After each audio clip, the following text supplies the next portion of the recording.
بعقيدة صدق في صدري، لبيك أتيتك في لهف لسؤالك يا أهل الذكر، لسؤالك يا أهل الذكر، لسؤالي جئت لكي أدري.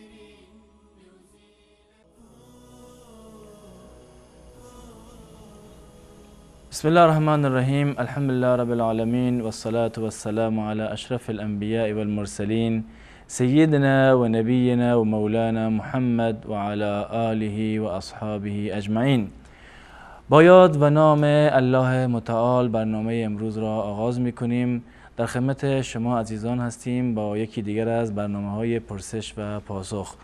در خدمت شما هستیم در این برنامه با جناب مولانا عبدالقدوس دهقان که به نوبه خودم از طرف شما نیز خدمت این استاد بزرگوار عرض سلام و خسته نباشید دارم. خدمت شما و تمامی بینندگان عزیز و من عرض ادب و سلام و وقت بخیر دارم. السلام علیکم و رحمت الله و برکاته و در خدمت جناب علی و بینندگان عزیز ان شاء الله خواهم بود. خواهش میکنم. جناب مولانا طبق روال معمول برنامه را از سوالای SMS بینندگان عزیز شروع میکنیم و بیننده پرسیدن که آیا عبادت‌های مانند روزه و نمازهای نفلی در ماه‌های رجب و شعبان اساس شرعی دارد یا اینکه بدعت است؟ بسم الله الرحمن الرحیم و به نستعین و صلی الله علی نبینا محمد و علی آله و صحبه اجمعین. به صورت کلی ماه رجب جز ماه‌های حرام هست. فضیلتی که برای ماه رجب ثابت هست فقط در این اندازه هست که جز ماه‌های حرام هست و در این زمینه روایتی هم آمده در مورد فضیلت ماه رجب از اسامه بن زید رضی الله تعالی عنهما که ابو داود و نسائی و دیگران روایت کردند و امام ابن خزیمه رحمت الله علیه اون صحیح قرار داده. در این مورد وارد شده از اسامه که ایشان میگه من از رسول الله صلی الله علیه و سلم سوال کردم که لم ارک تصوم من شهر من الشهور ما تصوم من شعبان، که قبل از در واقع بعد از رجب هست. رسول الله صلی الله علیه و سلم در این مورد سوال شد که ما ندیدیم که شما ماهی را که غیر از ماه‌های در واقع رمضان باشه که همش روزه میگیری، ندیدیم که ماهی را بیشتر از ماه شعبان در واقع روزه بگیرید. رسول الله صلی الله علیه و سلم فرمودند ذلک شهر یغفل الناس عنه بین رجب و رمضان. این ماه شعبان یک ماهی هست که در میان ماه رجب و شعبان قرار داره که معمولا مردم از این مورد غافل هستند. عرض کردم که ماه رجب فضیلت خاصی ندارد به جز اینکه جز ماه‌های حرام هست. روزه ها یا ایامی که روزه گرفتن در اون مسنون باشه یا فضیلت بیشتری رو داشته باشه نیست. اما در مورد ماه شعبان عرض کردم که رسول الله صلی الله علیه و سلم اینو بیشتر روزه می گرفتند و فرمودند که این ماهی هست در میان رجب و رمضان هست که معمولا مردم از این ماه در واقع غافل هستند و فرمودند هو شهر ترفع فیه الاعمال الى رب العالمین فاحب ان یرفع عملی و انا صائم. فرمودند که در این ماه رجب در ماه شعبان اعمال انسانها به بارگاه الله متعال عرضه می شود و من دوست دارم که اعمالم در حالی به پیشگاه الله متعال عرضه بشود که من روزه هستم. بدین خاطر بود که رسول الله صلی الله علیه و سلم ماه شعبان را بیشتر از ماه‌های دیگر در واقع روزه می گرفتند و همچنین روایت صحیح است در صحیح بخاری و مسلم از حضرت عایشه رضی الله تعالی عنها که میگوید ما رأیت رسول الله صلی الله علیه و سلم استکمل صیام شهر قط الا شهر رمضان. من به خاطر ندارم که رسول الله صلی الله علیه و سلم ماهی را به صورت کامل روزه گرفته باشند مگر ماه رمضان را و ما رأیت فی شهر اکثر منه صیاما من شعبان و ندیدم که در ماهی بیشتر از شعبان روزه بگیرند. یعنی در هیچ ماهی رسول الله صلی الله علیه و سلم بیشتر از ماه شعبان در واقع روزه نمی گرفتند.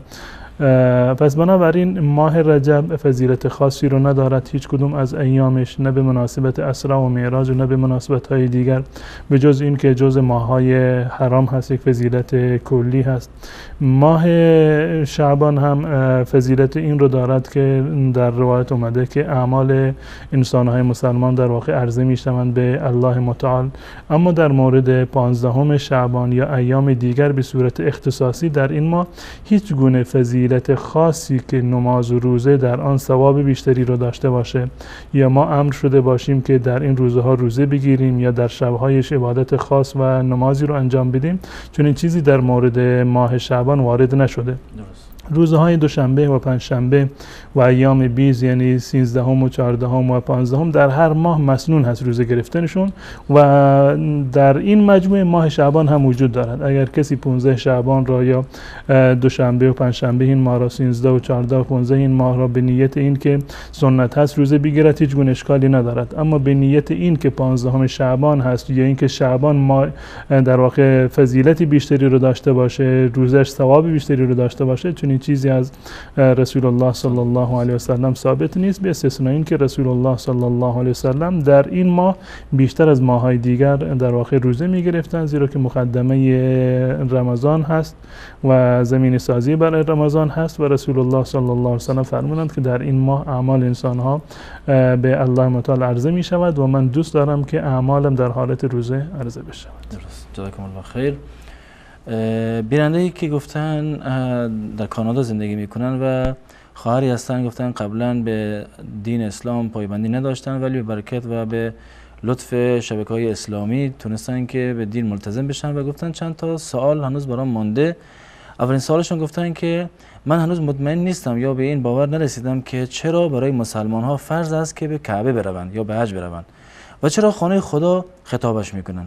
اینکه یک جهت مشترک برای نماز خواندن مسلمانان است درست و اینکه نشان پای حضرت ابراهیم و سنگ سیاه در آنجا است درست، ولی خانه خدا بودنش را نمیدانم که چرا خداوند به این بزرگی مکانی را به نام خانه‌ای برای خودش تعیین کرده و ما مجبوریم به دور گل و خاک طواف کنیم و این کار ما واقعا چه فایده‌ای برای خود ما و دیگر مسلمانان دارد؟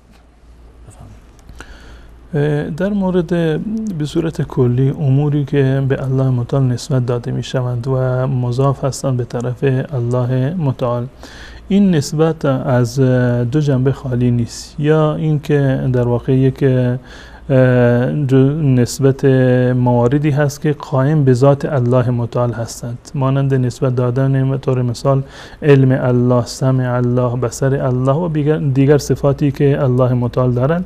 این صفات یعنی مستلزم ذات الله متعال هستند، سمع و بصر و قدرت و علم و بقیه صفاتی که الله متعال دارند. این یک نوع نسبت هست، نسبت اشیا به طرف الله متعال. برخی از مواردی هستند که قائم به ذات الله متعال هستند، یعنی جزء صفات ذات الهی هستند. برخی دیگر از موارد هست که ما اونها رو نسبت میدهیم به الله متعال، یا الله متعال در قرآن کریم یا رسول الله صلی الله علیه وسلم در احادیث گوهربارشون نسبت دادن به الله متعال. این نوع نسبت یک نوع تکریم هست، یک نوع احترام و بیان در واقع شرافت و بزرگی هست که الله متعال میخواد که بعضی از چیزها رو که به اونها شرافت داده، عظمت داده، بزرگی و جایگاه خاصی رو داده، اونها رو الله متعال به طرف خودش نسبت میدهد. مانند من جمله این موارد مثلا بیت الله هست، یا مثلا میگیم رسول الله مثلا، یا بقیه مواردی که در این زمینه مثلا نقل شده در قرآن یا در احادیث رسول الله صلی الله علیه و سلم. در مورد خانه کعبه که قبله مسلمانان هست، ایشون گفته بودند که بله قبله هست و شعائر اسلامی و الهی در مسجد الحرام یا به صورت کلی در حرم و شهر مکه وجود دارند، مانند مقام ابراهیم هست یا حجر اسود، سنگ سیاه و خود کعبه و مسجد الحرام و بقیه شعائری که در ایام حج در واقع وجود دارند. این یک نوع فضیلتی رو ثابت میکنه برای شهر مکه و برای حرم مکی. منتها این که در واقع خانه کعبه بیت الله هست، این جزء اون مواردی هست که عرض کردم که بیان تشریف هست، یعنی بیان کرامت و ارزش یک مقامی هست که خانه نسبت داده می شود به طرف الله متعال، یا مساجد مثلا نسبت داده می شوند به الله متعال بنابر روایتی که از حضرت عبدالله بن مسعود هست و طبرانی اون روایت کرده که ان بیوت الله فی الارض المساجد، که بیوت الله در زمین مساجد هستند. یا الله متعال میفرمود و من اظلم ممن منع مساجد الله ان یذکر، که مثلا مساجد رو الله متعال به طرف خودش نسبت داده. این چون که محل عبادت الله متعال هست، یک نوع تکریم و تشریفی رو و احترامی رو الله متعال برای اونها در واقع در نظر گرفته، بین خاطر اونها رو به طرف خودش نسبت داده.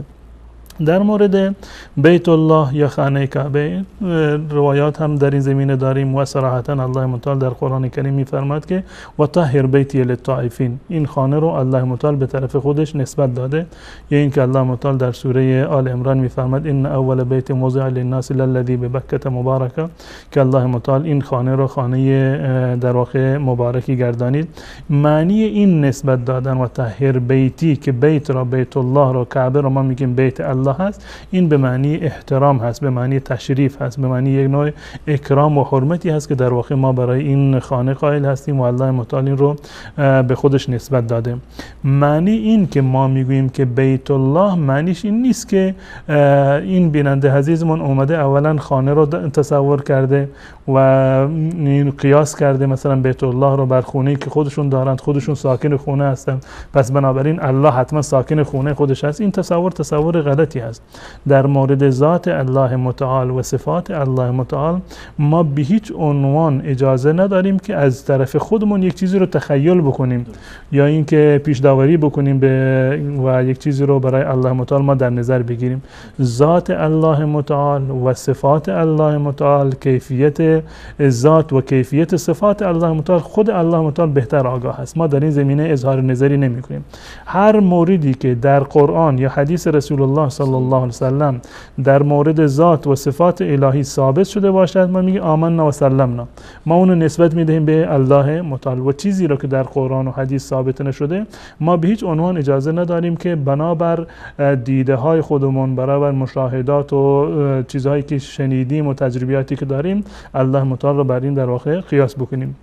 عرض کردم که بیت الله به این معنی هست، یعنی خانه الله هست، کعبه بیت الله هست که محل عبادت الله هست، به خاطر شرافتی هست که الله متعال به این خانه داده.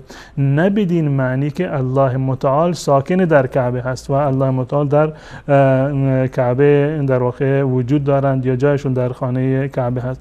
و اون گونه که الله متعال میفرماند وسع کرسی السماوات و الارض، کرسی الله متعال آسمان ها و زمین رو در واقع در بر گرفته. یا روایات مختلفی که هست و آیات مختلفی که در این زمینه هست، الرحمن علی العرش استوى، یا آیاتی که دلالت بر این میکند که الله متعال در آسمان است. ما اهل سنت و الجماعت معتقد هستیم که الله متعال بر روی عرش قرار دارند.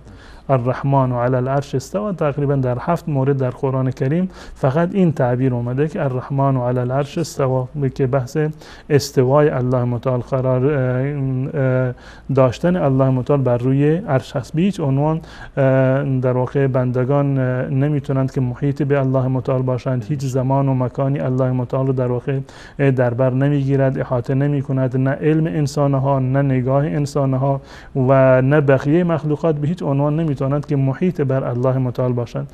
پس بنابراین بیت الله به این معنی نیست که خانه الله هست که الله در آن سکونت میکند، بلکه خانه‌ای هست که نسبت داده میشد به الله متعال به خاطر شرافتش، به خاطر فضیلت و به خاطر برکتی که در اونجا هست و به خاطر اینکه محل عبادت در واقع الله متعال هست. اما خود طواف کردن به خانه کعبه این بدین معنی نیست، یا این که مسلمانان در هنگام نماز همه یک پارچه به طرف خانه کعبه رو میکنند و قبله مسلمانان هست. به این معنی نیست که مسلمانان خانه کعبه را میپرستند، بیچ اونان چنین چیزی وجود نداره. و هیچ مسلمانی از خود کعبه و از مقام ابراهیم و نمیدونم حجر اسود و مسجد الحرام و بقیه شعائری که در اونجا در مکه مکرمه هستند، هیچ انسان مسلمانی نرفته که از خود اون در واقع مقام، از خود اون سنگ و در واقع آجری که وجود داره از اونها استمداد کرده باشه، طلب کمک کرده باشه یا برای اونها عبادتی رو انجام داده باشه. عبادت صرفاً برای الله متعال هست و این دستوری هست که الله متعال داده به عنوان شاعر الهی هستن. و من یعظم شاعر الله فإنه، که شاعر الهی رو هر کسی که تعظیم بکند این حرمات الهی هستند، نشانه ایمان در واقع هست. پس بنابراین هیچ مسلمانی خود خانه کعبه رو، حجر اسود را یا بقیه شاعر رو به صورت مستقیم عبادت نمی کنند، بلکه عبادت خالصانه فقط و فقط برای الله متعال هست. اگر در خانه کعبه، در اطراف خانه کعبه کسی ندا داده می شود، صدا کرده می شود یا از اون چیزی خواسته می شود، کسی نیست و ذاتی دیگر نیست به جز از الله متعال.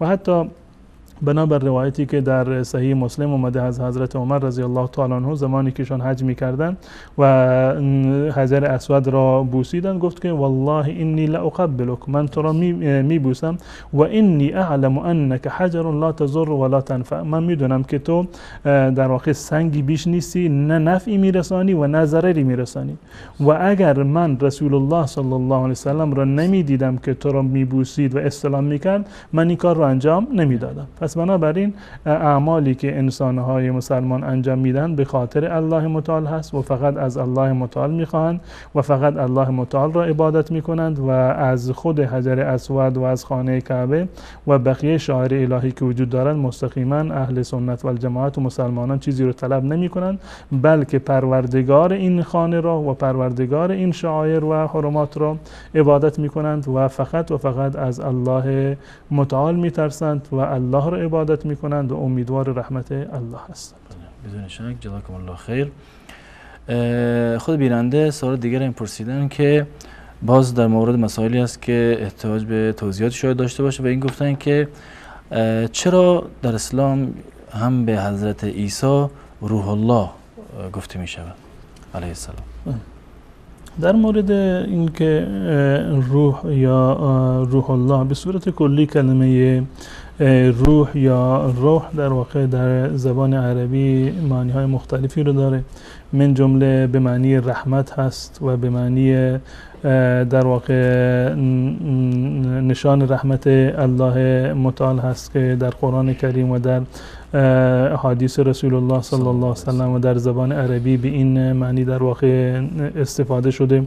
و یک چیزی که مسلم هست در میان تمام مسلمانان که نام حضرت جبرئیل علیه السلام روح القدس هست. روح القدس یا الروح نام حضرت جبرئیل علیه السلام است که الله متعال می‌فرماد قل نزله روح القدس من ربک بالحق، که این قرآن را روح القدس یعنی جبرئیل از جانب الله متعال در واقع نازل کرده، یا حتی خود قرآن رو هم الله متعال به عنوان روح نامیده و کذالک انزلنا الیک روحا من امرنا، که این یعنی قرآن رو از جانب خود ما بر تو نازل کردیم. این معنی روح یا روح القدس بیشتر برمیگرده به حضرت جبرئیل علیه السلام، با توجه به اینکه معنی های دیگری رو هم در واقع در این زمینه داره. و رسول الله صلی الله علیه وسلم در این زمینه فرمودند که من شهادت میدهم که ان عیسی عبد الله و کلمته القاها الی مریم و روح من، یا این که در صحیح بخاری اومده که در مورد جریان شفاعتی که در آخر الزمان می شود به مردم گفته می شود ایتو عبد الله و رسوله و کلمت الله و روحه، که بروی نزد عیسی که عیسی روح الله هست، کلمت الله هست و رسول الله متعال است. ما مسلمانان معتقد هستیم که حضرت عیسی علیه السلام کلمت الله هست، به این معنی که الله متعال اون رو با کلمه کن فیکون در واقع آفریده، یعنی بدون اون معیارهایی که وجود داره، بدون اون قوانینی که در میان انسان ها وجود داره، برخلاف اونها با یک امر الله کن فیکون در واقع این به وجود آمده، کن فیکون این انجام می شود. یعنی یعنی خلقت حضرت عیسی علیه السلام بدین گونه بوده. بین خاطر ایشان را کلمت الله میگن و روح گفته می شود، روح الله گفته می شود به خاطر اینکه الله متعال برای این که حضرت مریم علیه السلام در واقع باردار بشوند، الله متعال روح را فرستاد، یعنی روح القدس رو حضرت جبرئیل علیه السلام را فرستاد. فرسلنا الیها روحنا فتمثل لها بشرا سویا، که الله متعال میفرماید ما روح خود را، یعنی حضرت جبرئیل علیه السلام را فرستادیم پیش مریم که در گریبان مریم دمید و نهایتا حضرت مریم علیه السلام در واقع باردار شدن به حضرت عیسی علیه السلام. پس بنابراین وقتی که ما میگیم که عیسی روح الله هست، بدین معنی که توسط دمیدن روح الله یعنی حضرت جبرئیل علیه السلام در واقع به وجود اومده و این هم جز همون مواردی هست که قبلا عرض کردم، یعنی یک نوع تشریف و تکریم هست. الله متعال هر یکی از پیامبرانش رو در واقع یک مزیت و یک ویژگی خاصی داره. حضرت آدم علیه السلام را با دست خودشون خلق کرده و حضرت موسی رو گفته که با ایشون کلام کرده، صحبت کرده به صورت رو در رو و مستقیما و کلیم الله هست و حضرت عیسی علیه السلام روح الله هست، بدین معنی که توسط جبرئیل علیه السلام در گریبان حضرت مادر ایشون مریم علیه السلام در واقع دمیده شده و ایشان به وجود آمدن. به این خاطر یک کلمه تشریف و تکریمی هست و یکی از خصوصیاتی هست که در این زمینه برای حضرت عیسی علیه السلام ثابت است. جزاکم الله خیر. انشاءالله که بیننده گرامی نیز پاسخ خود رو گرفته باشن و در اینجا نیز از اتاق فرمان کارگردان عزیز درخواست میکنم، خواهش میکنم که شما تماس بینندگان عزیز رو زیرنویس بکنن و بینندگان عزیز نیز ازشون دوباره مثل همیشه خواهش میکنم که شما تماس ها را یا سوال ها را آماده داشته باشن، از الان آماده بکنن و وقتی که تماسشون وصل شد لطف کنن از طریق گوشی تلفن با ما صحبت بکنن، منتظر نباشن صداشون از تلویزیون پخش بشه، چون که مطمئن باشین صدا دیرتر میاد. بیننده دیگری پرسیدن، گفتن که من مقیم مدینه هستم و خواهری هستن، گفتن که 110 گرم طلا دارم، میخواستم زکاتش را برای خواهر و برادرام که در افغانستان هستن بفرستم، چون که آنها مستحق هستن. پیش از رمضان میشود این کار کرد یا نه و زکاتش چند میشود؟ برایم توضیح دهید. در مورد زکات یعنی دو امر رو حتما انسان باید در نظر داشته باشه. یکی نصاب هست، یعنی سقف مشخصی که مال مسلمان در صورتی که به این سقف و به این سطح برسد در اون صورت زکات دارد و اگر کمتر از اون باشد زکاتی به اون تعلق نمیگیرد. و در مورد نصاب زکات 85 گرم هست، یعنی 85 گرم طلای 24 عیار اگر یک شخصی داشته باشد به اون در واقع زکات تعلق میگیرد. این شرط اولش هست و شرط دومش حولان حول هست، یعنی این که یک سال کامل بر این مال در واقع گذشته باشد و سپری شده باشد. یک سال از زمانی که این مال را، این 85 گرم طلا به بالا در اختیار شما هست و مال شما شده، اگر یک سال کامل بر این بگذرد با گذشت یک سال زکات واجب می شود. اگر شما 100 گرم نه، اگر 1000 گرم هم داشته باشید اما تا یک سال نزد شما باقی نماند اون رو خرج بکنید، بازم زکات لازمی و فرضی بر این اموال در واقع نیست. پس بنابراین با دو شرط در مال مسلمان زکات لازم می شود. شرط اول این که حداقل به قیمت 85 گرم طلای 24 عیار برسد، این شرط اول هست. و شرط دوم این که یک سال کامل از لحظه ای که این مال در اختیارش قرار گرفته و ملکیتش کامل شده، یک سال کامل بر اون باید بگذرد. هر زمانی که یک سال کامل شد زکات بر اون فرض هست، چه ماه رمضان باشه، چه شعبان باشه، یا رجب باشه، یا هر ماه دیگری که در واقع باشد. و هر زمانی که سالش کامل شد انسان باید بلا فاصله و بدون تأخیر زکاتش رو پرداخت بکنه. اما اگر کسی خواست که به خاطر فضیلت ماه مبارک رمضان زکاتش رو قبل از وقت بدهد، هیچ گونه اشکال شرعی نداره. جایز هست. یعنی فرض بکنیم که در ماه شوال هست یا ماه‌های دیگر در واقع 1 سالش کامل می شود، اما یک فردی می‌خواهد که این زکات رو در ماه رمضان بدهد، هیچ گونه اشکالی نداره. شما قبل از موعد، قبل از کامل شدن 1 سال می توانید که زکات مال خودتون رو پرداخت بکنید. اما زمانی که مال شما 1 سال شد، همون زمانی که 1 سال شد تأخیر درست نیست، باید سر وقت زکات رو به مستحقان و مستمندان باید بدهند. این مورد اول. مورد دوم که در سوال این بیننده بود، بله زکات دادن به خواهر و برادر از نظر شرعی اشکال نداره و جایز هست.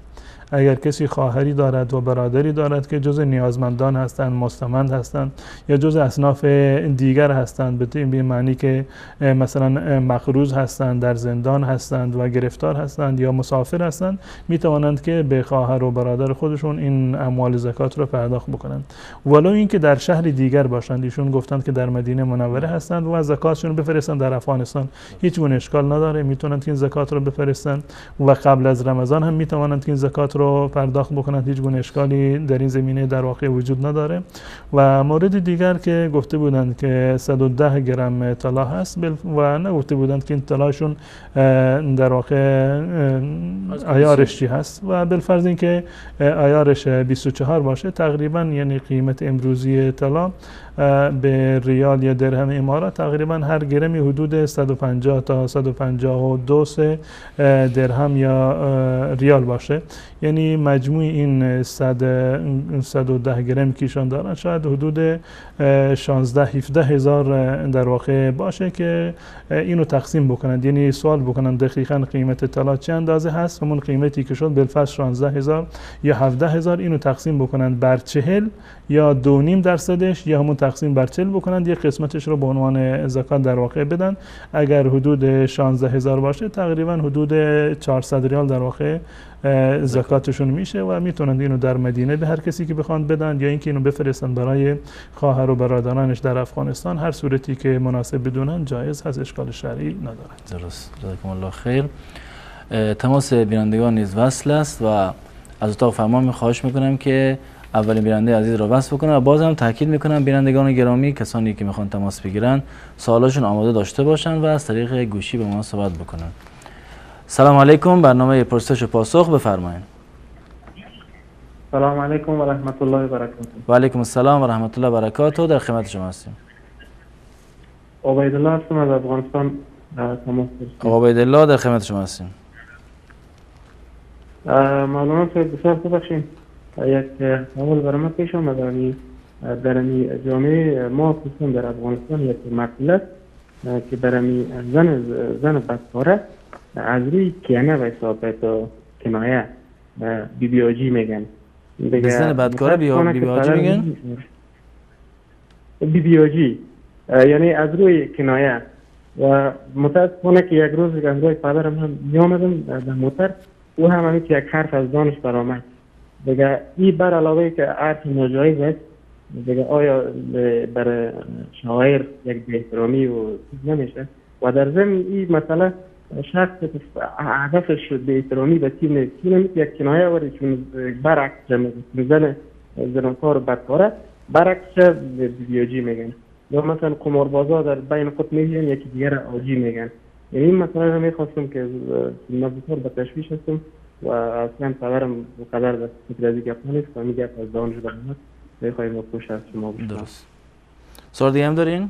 خدا سلامت باشین. تشکر میکنم آقا عبیدالله. تماس بعدی برنده رو وصل کنید. سلام علیکم، برنامه پرسش و پاسخ، بفرمایید. السلام علیکم و رحمت الله و برکاته. و علیکم السلام و رحمت الله، در خدمت شما هستیم. یک دو تا سوال داشتم اگر بفرمایید. سوال اولتون؟ چی شخصیت رو وسیله کردن می شود؟ ببخشید صدای کمی قطع شد، دوباره بگین. چه کسی رو وسیله کردن ممکن است در همین دنیا؟ سوال بعدی؟ سوال بعدی تراویح ما در شهر مسافرت هستیم، شهر روسیه. همین تراویح خانه میشه یا نمیشه؟ افکار مانداشته میگیم. درست. سوال دیگه هم دارین؟ هر جا یا سنت هست. یک خواهش داشتم از مولا عبدالقدوس دهقان. بفرمایید. در حق ما یک دعا میکردن. ما در شهر مسافرت هستیم. درست. انشالله. تشکر میکنم از شما. بله، خدا جزای خیر. سلامت باش. خدا نگهدار شما. سلام علیکم. برنامه پرسش و پاسخ، بفرمایید. سلام علیکم، بفرمایید.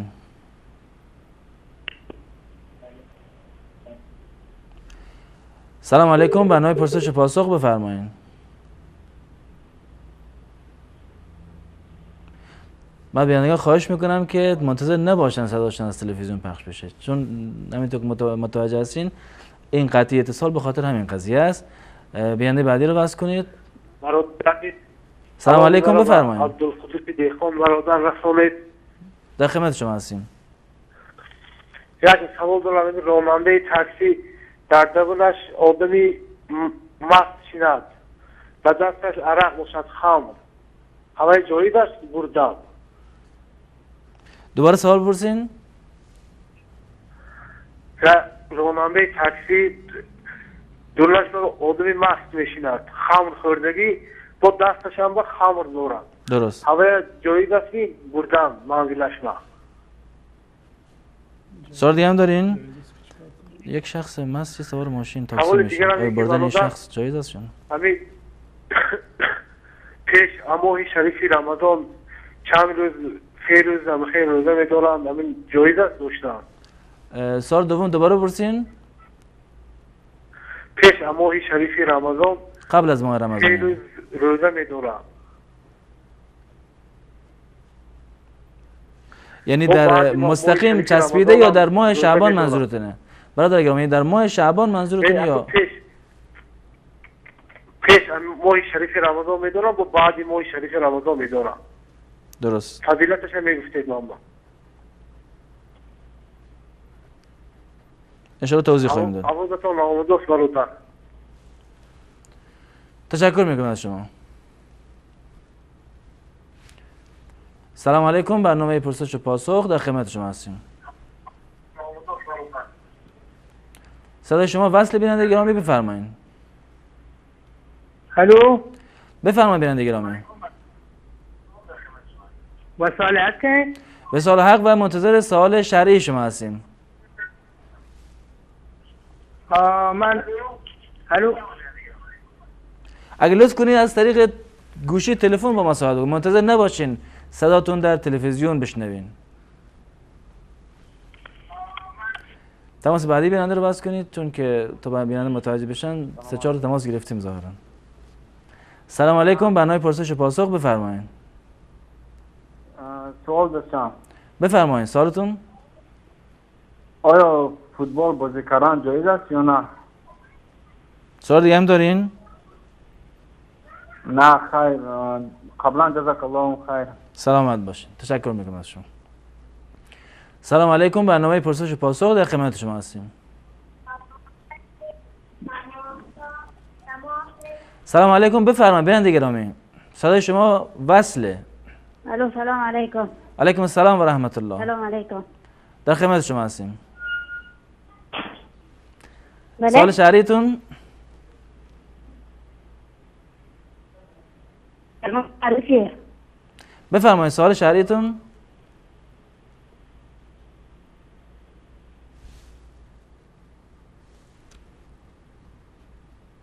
ظاهرا تماس قطع شد. سلام علیکم. برنامه پرسش و پاسخ، بفرمایید.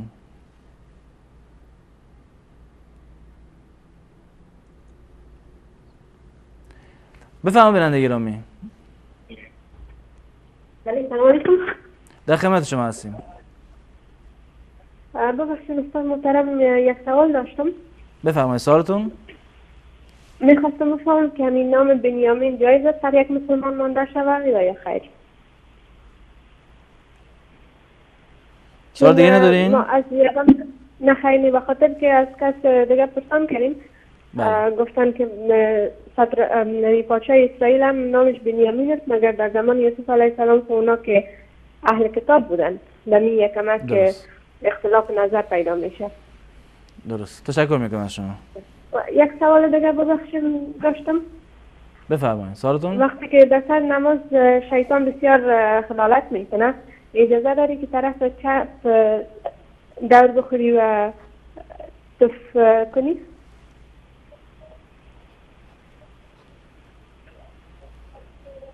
سوال دیگه ندارین؟ نه خیلی. تشکر بسیار زیاد. سلامت باشین. تشکر میکنم از شما.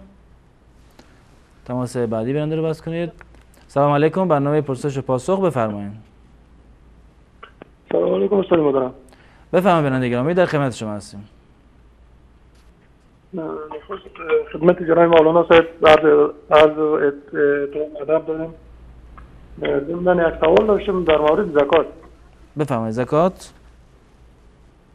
بله، اگر شخص جناب استاد به طور مثال مبلغ $5000 امریکایی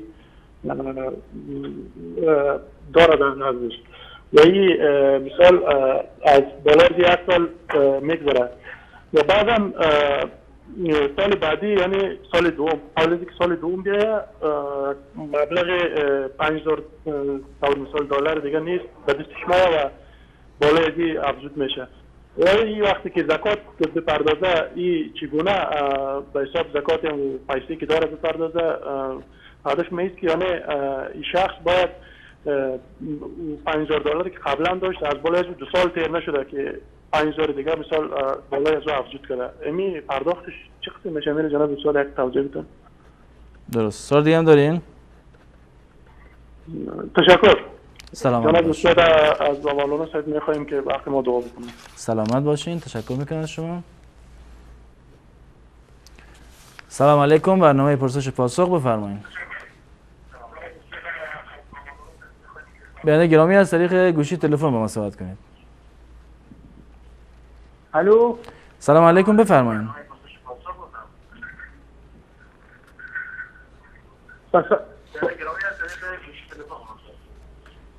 الو، وصال حقه؟ وصال حق و منتظر سوال شرعیتون هستیم. بفرمایید برنده گرامی. من سوالی داشتم. بفرمایید سوالتون. الو. اگه لطف کنین از طریق گوشی با ما صحبت بکنین و از تلویزیون نگاه نکنین. من می‌خواستم یه آیه به زحمت برای من ترجمهش آیه. بله. چه آیه‌ای؟ چه آیه‌ای بیننده گرامی؟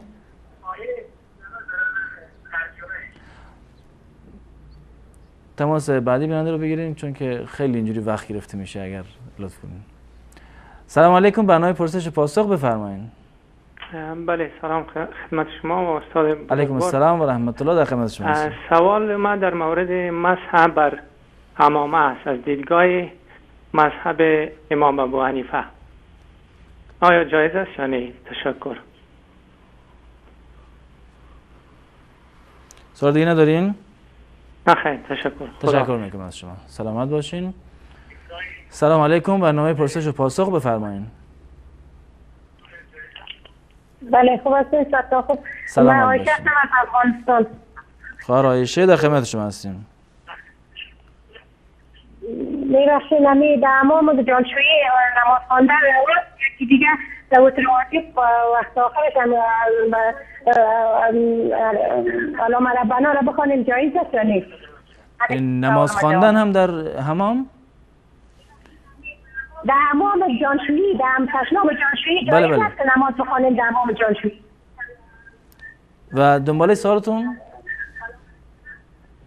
دنباله سوال معنی است که وقتی که اتروادی و میخوانیم علام ربنا را بخوانیم صحیح یا نیست وقت آخر روات رکاتش؟ وقتی که چه کار میکنین؟ مالی متوجه شدین وقتی که چون صدا خیلی سریع شد و متاسفانه خوب نگرفتیم، یعنی قسمت دوم اللهم ربنا رو در چه زمانی بخونید؟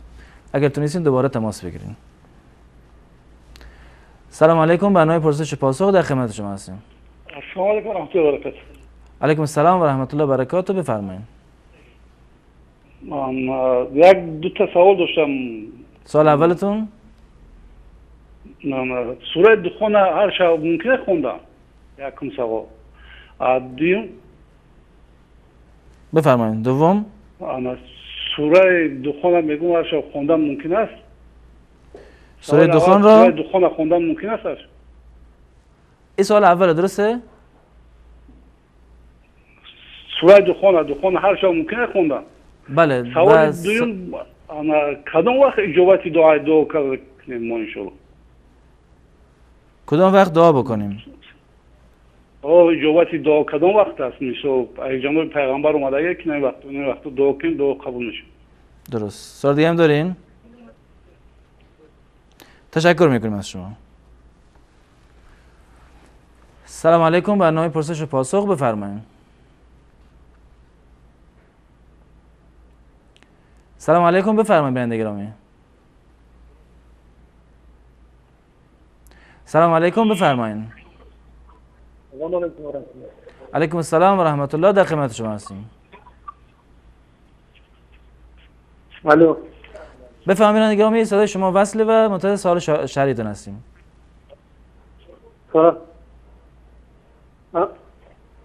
بله صداتون هست. الو. صدای شما وصله. بفرمایید بیننده گرامی.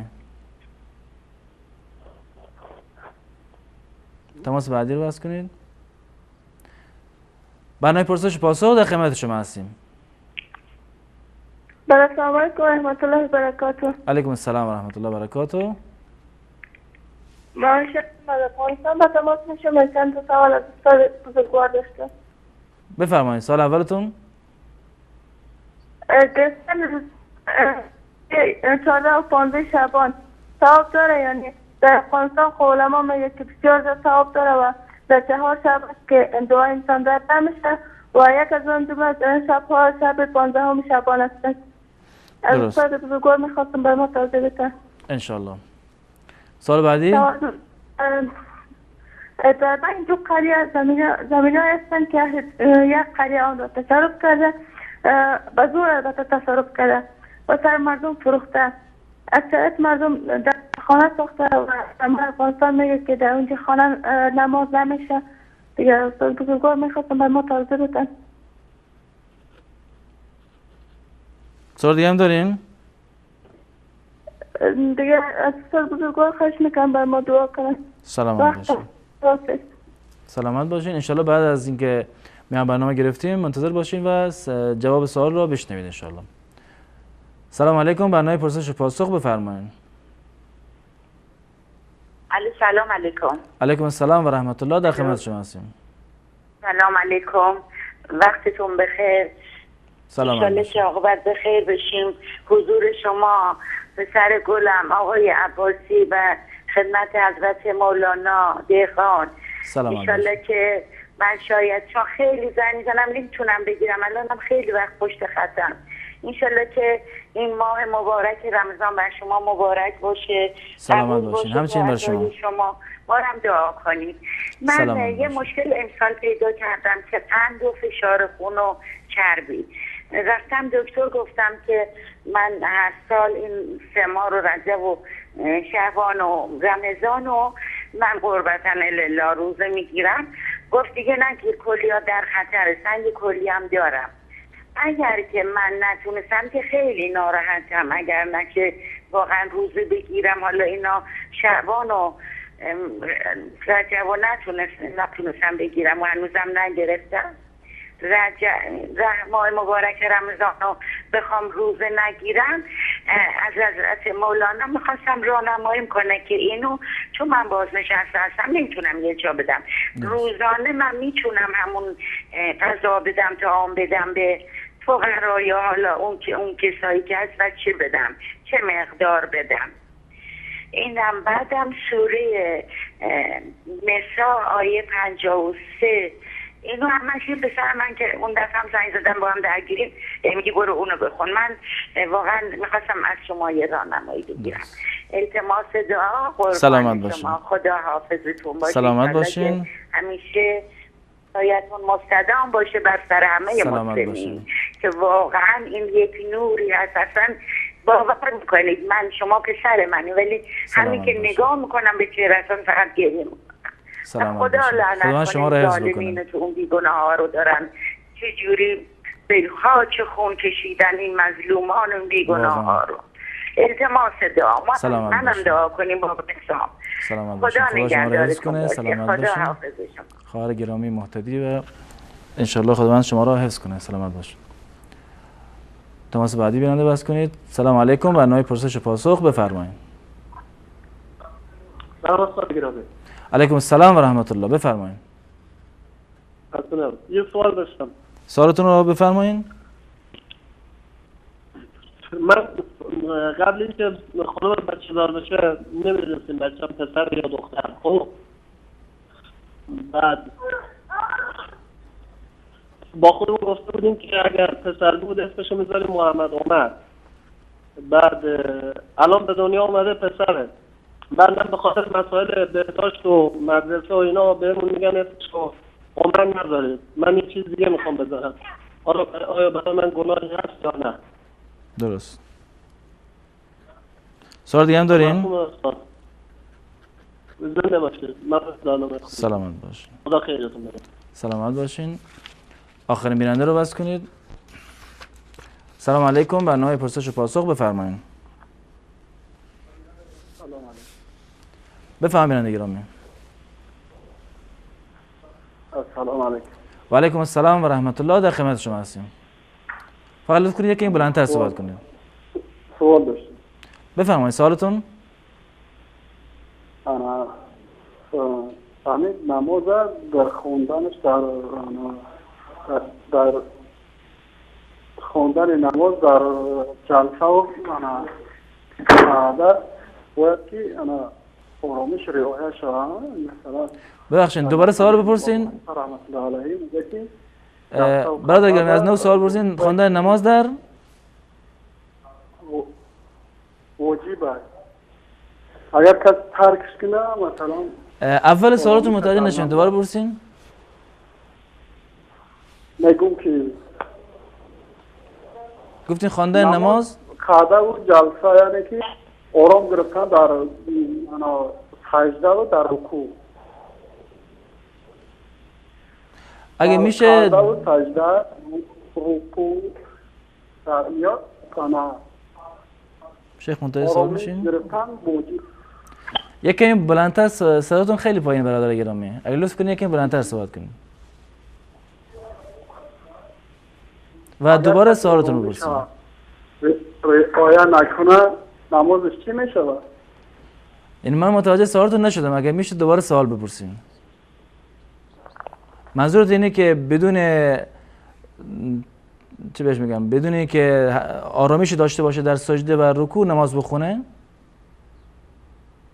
این من اینجوری اگر بگیرم سوالتون اینجوری میگیرم چون واضح متوجه نشدم. بینندگان عزیز در اینجا با هم یک میان برنامه میبینیم. دوباره باز خواهیم گشت. در خدمت شما عزیزان خواهیم بود. با ما باشین.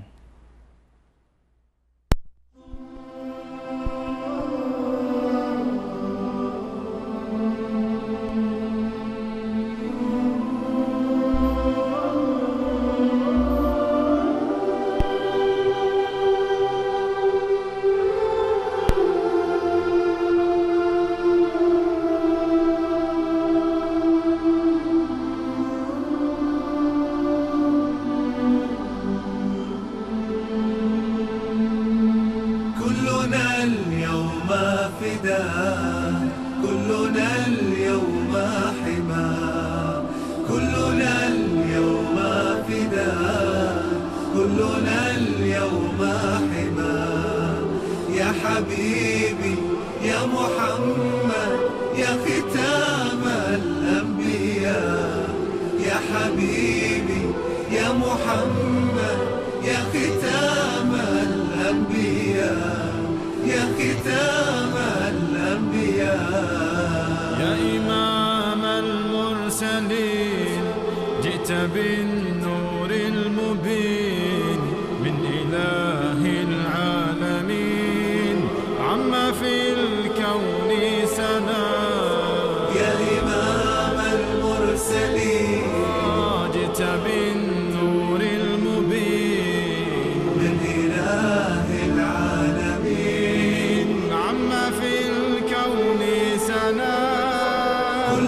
حبيبي يا محمد يا ختام الأنبياء يا ختام الأنبياء.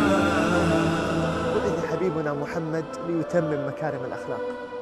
كان صادقا أمينا قبل أن يبعث، وبعدما بعث أوذي من قومه وطرد من مكة فلم يقدم لهم بعد أن تمكن منهم وقدر عليهم إلا العفو والمسامحة. سيد بالخلق ساد كل أرجاء البلاد من ظلام وسهاد نحو خير وضياء. سيد بالخلق ساد كل أرجاء البلاد من ظلام وسهاد نحو خير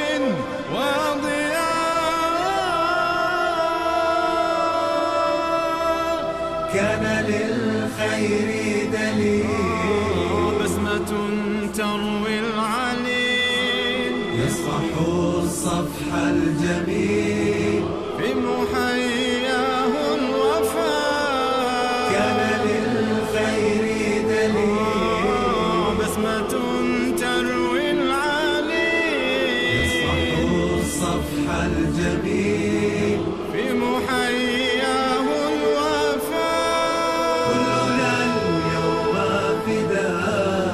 كلنا اليوم حماه يا حبيبي يا محمد يا ختام الأنبياء يا ختام الأنبياء. محمد صلوات ربي وسلامه عليه أوذي كثيرا ليوصل إلينا دين الإسلام لينقذنا من النار، فوالله لنفديه بأموالنا وأنفسنا وكل شيء عندنا. سيرة الهادي محمد أصبحت للكون تشهد من رماه سوف يخمد عاث بالذل مدى. سيرة الهادي محمد أصبحت للكون تشهد من رماه سوف يخمد عاث بالذل مدى. كلنا اليوم حماه كلنا اليوم فداء كلنا اليوم حماه يا حبيبي يا محمد يا ختام الأنبياء يا حبيبي يا محمد يا ختام الأنبياء يا ختام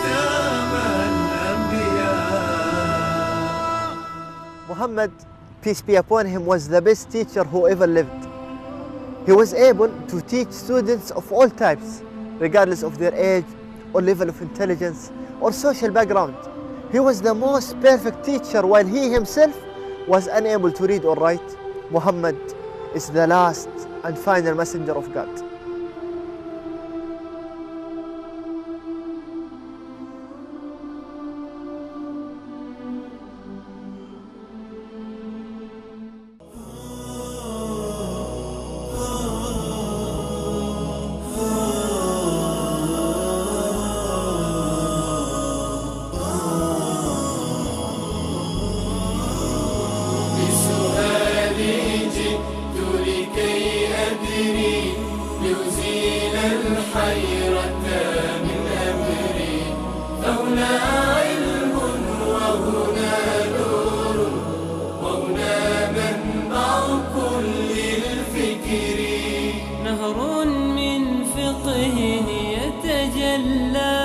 بعقيدة صدق في صدري لبيك أتيتك في لهف لسؤالك يا أهل الذكر.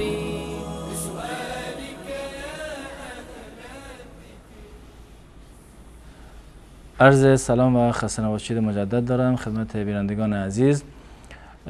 جناب مولانا آقا عبیدالله که بیننده همیشگی برنامه نیز هستند پرسیدن که در منطقه شون به زن بدکاره، زنی که فاحشه و زناکار است خطاب میگن به صورت کنایه به بیبی حاجی.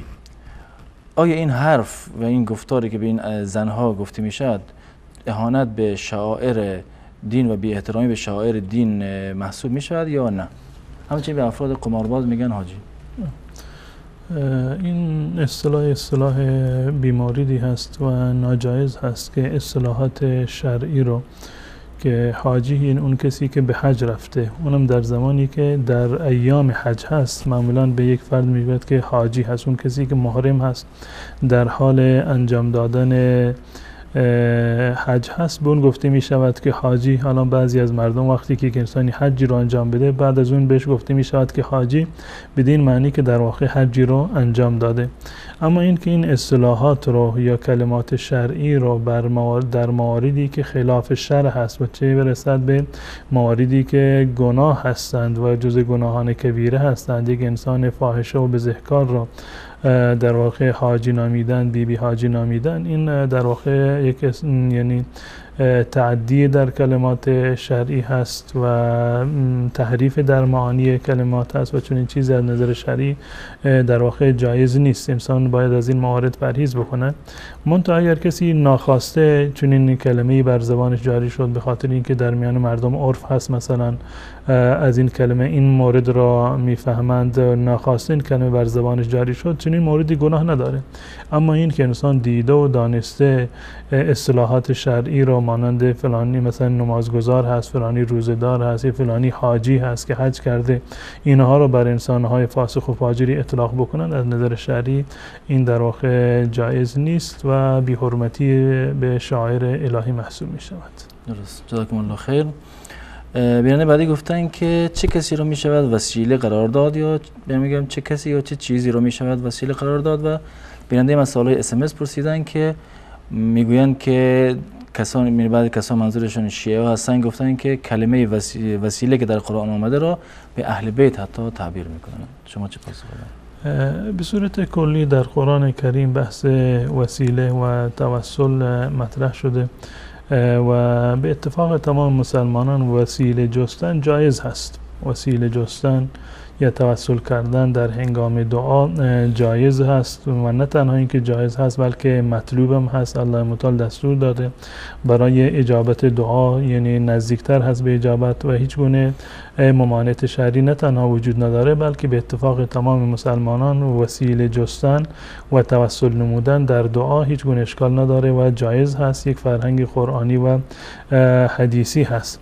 منتها بحث و اشکالی که در این زمینه وجود دارد نوع وسیله هست، نوع توسل هست، به چه کسانی باید توسل بجویند، به چه چیزهایی می شود توسل جست. این موردی هست که در میان اهل سنت و الجماعت و اهل بدعت در واقع مورد اختلاف هست. ما می دونیم که اولین کسی که بر آیات قرآن عمل کرده و ترجمه قرآن بوده، ترجمان قرآن بوده، شخص رسول الله صلی الله علیه و سلم هستند. هر دستوری رو که در قرآن کریم آمده رسول الله صلی الله علیه و سلم و به صورت کلی انبیاء الهی و نمونه هایی که انبیاء الهی در دعای خودشون داشتن، این در واقع یعنی مهمترین و روشنترین مصادیق توسل یا دعاهایی هستند که مشروع هستند. در این زمینه الله متعال به صراحت می‌فرماید این اولین مورد از موارد توسل مشروع، یعنی توسلی که مشروع هست، جایز هست، دلیل قرآنی دارد، دلیل از سنت رسول الله صلی الله علیه و سلم فراوان دارد. در دعاهای مأثوره هم دعاهای پیامبران و هم دعاهای رسول الله صلی الله علیه و سلم و صحابه بزرگواران وجود داره. توسل به اسماء الله متعال هست، اسماء و صفات الله متعال. الله متعال می‌فرماید ولله الاسماء الحسنى فادعوه بها وذروا الذين يلحدون في اسماء.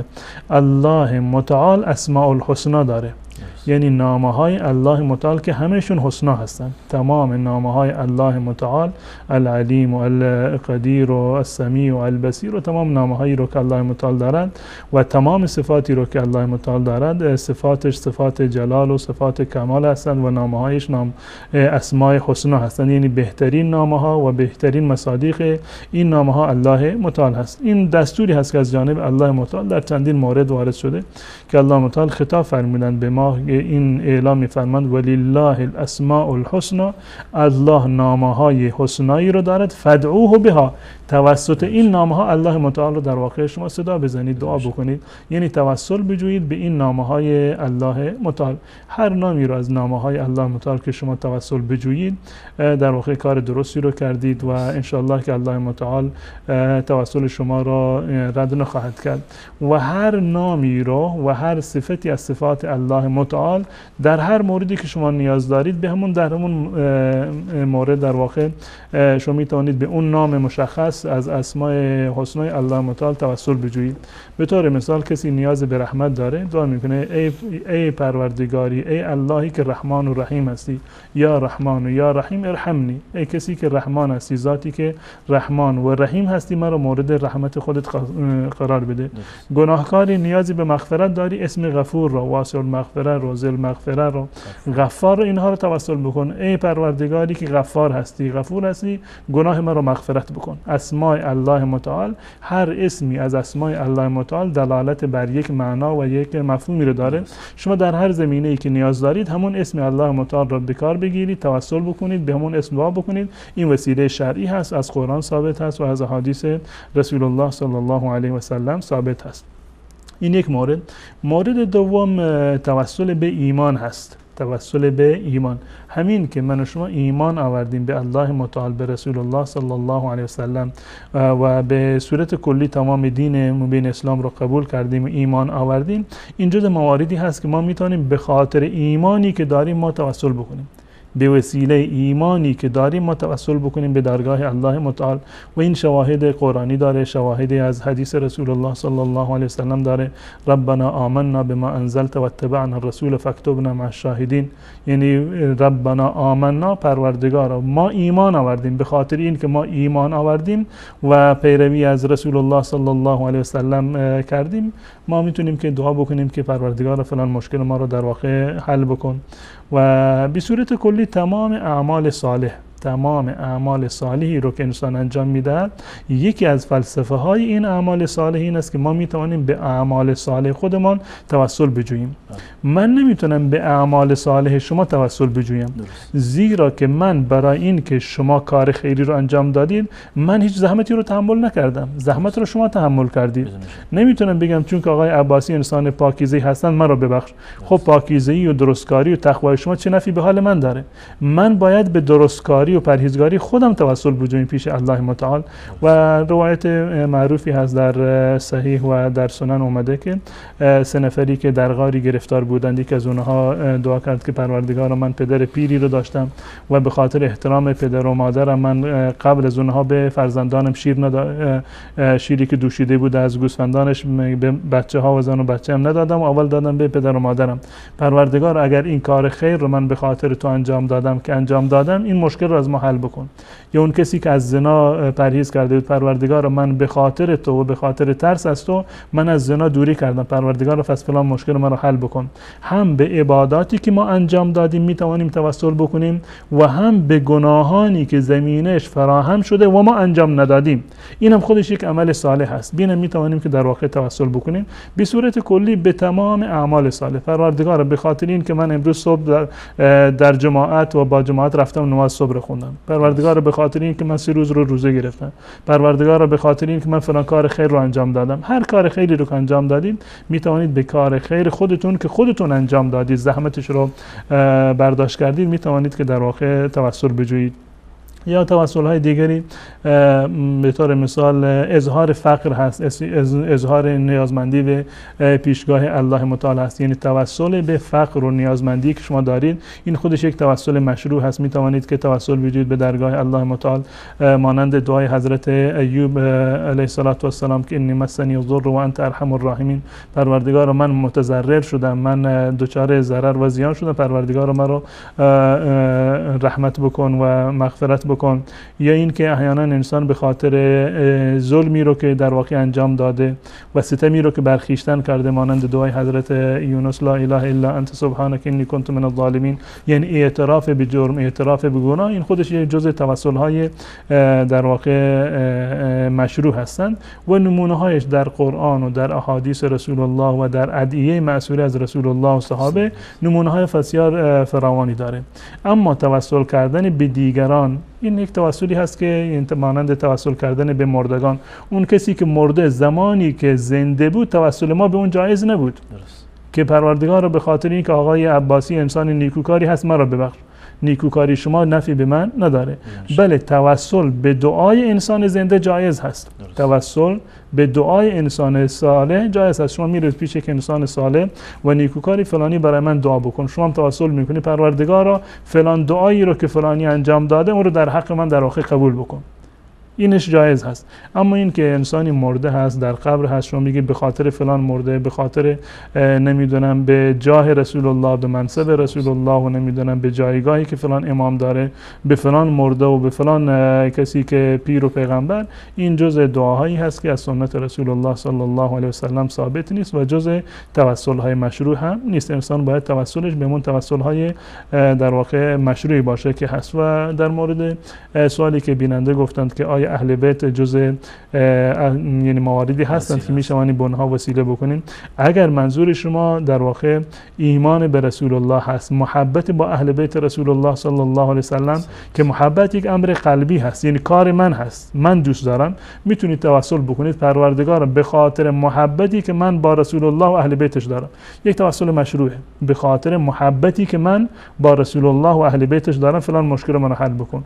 زیرا که اهل سنت و الجماعت محبت اهل بیت رسول الله صلی الله علیه وسلم را جزء ایمان میدانند، جزء اعمال صالح و نیکوکار نیک هست و انسان میتواند که به این اعمال خودش در واقع توسل بجوید. اما توسل به ذات اهل بیت رسول الله صلی الله علیه وسلم چنین چیزی ثابت نیست و حتی خود حضرت علی رضی الله تعالی عنه در نهج البلاغه بهترین مواردی رو که جزء توسل هستند، افضل ما توسل به المتوسلون الایمان بالله، اینا رو معرفی میکند که بهترین موردی که میشود به آن توسل جز ایمان به الله هست و نماز هست و زکات هست و بعد از اون جهاد هست و بقیه اعمال صالح رو حضرت علی رضی الله تعالی عنه برشمردن. در هیچ جایی از احادیث رسول الله یا گفتار اهل بیت رسول الله صلی الله علیه وسلم وارد نشده که گفته باشند به ما توسل بجویید، یعنی به ذاتشون توسل بجویند و چون این دعاهای ثابت و صحیح ما نداریم که افراد اومده باشند از شخص رسول الله صلی الله علیه وسلم توسل جسته باشند. درست. جزاکم الله خیر. بیننده بعدی که گفتن که مسافر هستن، البته منظورشون مسافر به نظر من این که در خارج از کشورشون مشغول به کار هستن، که گفتن در روسیه زندگی میکنن و گفتن مسافر هستن و آیا ما میتونیم نماز تراویح بخوانیم یا نه؟ ایشون یعنی مسافر اون کسی هست که در یک مدت کوتاهی رو یک جای دیگر رفته دور از وطن خودش، یعنی 3 روزی 4 روزی 1 هفته یا 2 هفته و بیشترین چیزی رو که در این زمینه و بیننده من احتمالاً از تاجیکستان باشند و حنفی مذهب، در مذهب امام ابو حنیفه رحمت الله علیه تا 2 هفته انسان مسافر هست. این اگر انسانی در یک جایی رفته و نیتش این است که من 2 هفته در اونجا میمونم، اگر 2 هفته و بیشتر از اون باشد که در واقع مقیم شمرده می شود، اگر کمتر باشد که مسافر هست. یعنی تا 2 هفته اگر کسی در یک جایی در واقع سکونت داشته باشد بنابر مذهب امام ابو حنیفه رحمت الله علیه در اونجا مسافر هست و بیشتر از اون که باشه مقیم شمرده می شود. اون کسی که برای کار رفته، برای تحصیل و در واقع مدرسه و دانشگاه رفته، اینو در واقع مقیم هستن. نیتشون اون است که 1 سال 4 ماه کمتر بیشتر در اونجا در واقع مقیم هستن و حکمشون هم حکم مقیم هست. نمازشون رو باید سر وقت بخونند و به صورت کامل بخونند، اجازه ندارند که نماز رو قصر بکنند یا اینکه جمع بکنند، زیرا که احکام سفر بر اونها اطلاق اطلاق نمی شود و همچنین نماز تراویح را که یکی از سنت های رسول الله صلی الله علیه و سلم بوده، قیام شب و دستوری هست از جانب الله متعال و فضیلت زیادی رو دارد. رسول الله صلی الله علیه و سلم فرمودند که من قام رمضان ایمانا و احتسابا غفر له ما تقدم من ذنبه، کسی که شبهای ماه مبارک رمضان رو با عبادت بگذراند، من جمله نماز تراویح یا در واقع تلاوت قرآن و ذکر و دعا، الله متعال گناهان گذشتهش رو معاف میکند. وقتی که شما مقیم هستید، ولی باید، از وقتی میگم باید معنیش این نیست که بر شما فرض هست، یعنی میتوانید که نماز تراویح را که جز سنت های اسلامی هست، این نماز تراویح را میتوانید که بخوانید و اگر هم نخواندید گناهی بر شما مترتب نیست، زیرا که یک واجب شرعی یا فرض شرعی رو شما ترک نکردید و یک نمازی است که سنت هست، اگر کسی انجام بدهد ثواب بیشتری میبرد، از این فضیلتش برخوردار میشود و اگر کسی هم که نخواند فقط این اندازه هست که از این فضیلت در واقع محروم شد گشته. درست، جزاکم الله خیر. و بیننده بعدی گفتن که راننده تاکسی هستن، در جایی که هستن افرادای خمار زیاد هستن و گاه وقتی رخ میده که شخص خماری که در دستش هم شیشه عرق هست یا شیشه شراب هست میخواد سوار تاکسی بشه، آیا این افراد را سوار بکنیم یا نه؟ به صورت کلی اشکالی نداره، یعنی وقتی کسی که یعنی به طور مثال شراب خورده باشه، شما اونو میخواید به منزلش برسونید، از نظر شرعی اشکال نداره و جایز هست، ولی اینکه اون فرد مسلمان باشه یا کافر باشه، گناهکار باشه، نیکوکار باشه، اینکه شما اون رو سوار بکنید به مقصدش برسانید و کرایه رو دریافت بکنید، این برای شما مشکل شرعی نداره و جایز هست. منتها در مواردی که شما میدانید که فلان شخص را برای این که گناهی رو انجام بدهد شما دارید میبرید، نه این که شراب نوشیده میخواهید که به یک جای دیگر برسانید، فقط اون رو میبرید به خاطر این که در فلان جلسه و در فلان نمیدونم پارتی به طور مثال که شراب خورده میشه یا زنا کرده میشه برای اونجا میبرید، این جزء موارد همکاری در اسم و عدوان هست که این در واقع جایز نیست. اما به صورت کلی در جاهای دیگر این که انسان گناهکاری رو یا در حال گناهی رو شما به مقصدی برسانید از نظر شرعی اشکال ندارد. درست، جزاکم الله خیر. بیننده بعدی پرسیدن که قبل از ماه رمضان گفت عادتم هست که 3 روز روزه میگیرم، این کار جایز است یا نه؟ به صورت این که مشخص باشه که 3 روز رو قبل از رمضان روزه بگیرید، چون این 3 روزی رو ما نداریم، یعنی روزه گرفتن 3 روز قبل از رمضان به صورت تعیین که مشخص بکنند که 3 روز رو روزه بگیرید، چون این سنتی از رسول الله صلی الله علیه و سلم ثابت نیست.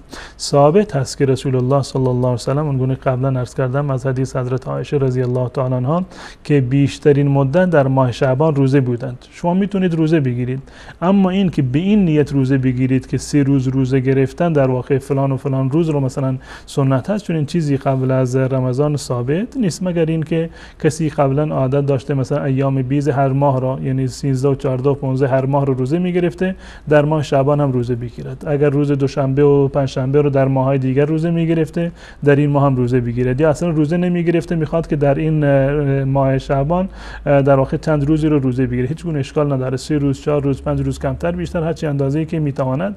عرض کردم که این از عمل رسول الله صلی الله علیه و سلم ثابت است. اما این نکته که 3 روز روزه گرفتن قبل از رمضان مشخص شده باشه که شما باید قبل از رمضان 3 روز روزه بگیرید، این از سنت رسول الله صلی الله علیه و سلم ثابت نیست. روزه گرفتن جایز هست در تمام ماه شعبان، هر روزی رو که شما روزه گرفتید اشکال شرعی نداره، اما سنت دانستن این که 3 روز قبل از رمضان رو روزه بگیرید، این از رسول الله صلی الله علیه و سلم ثابت نیست. درست. تشکر میکنم از شما. و بیننده بعدی پرسیدن که بازی فوتبال آیا جایز است یا نه؟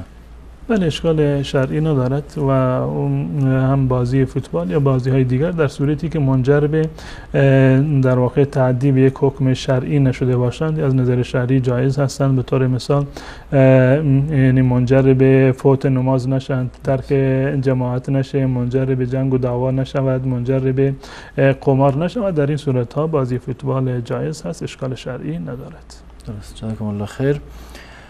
نام بنیامین برای پسر جایزه یا نه؟ اشکال شرعی ندارد به صورت کلی بنیامین یا بقیه نامه‌هایی که در واقع وجود دارند، ولو اینکه افراد کافر هم اینها را استفاده بکنند از نظر شرعی هیچ گونه اشکال و ممانعتی رو وجود نداره.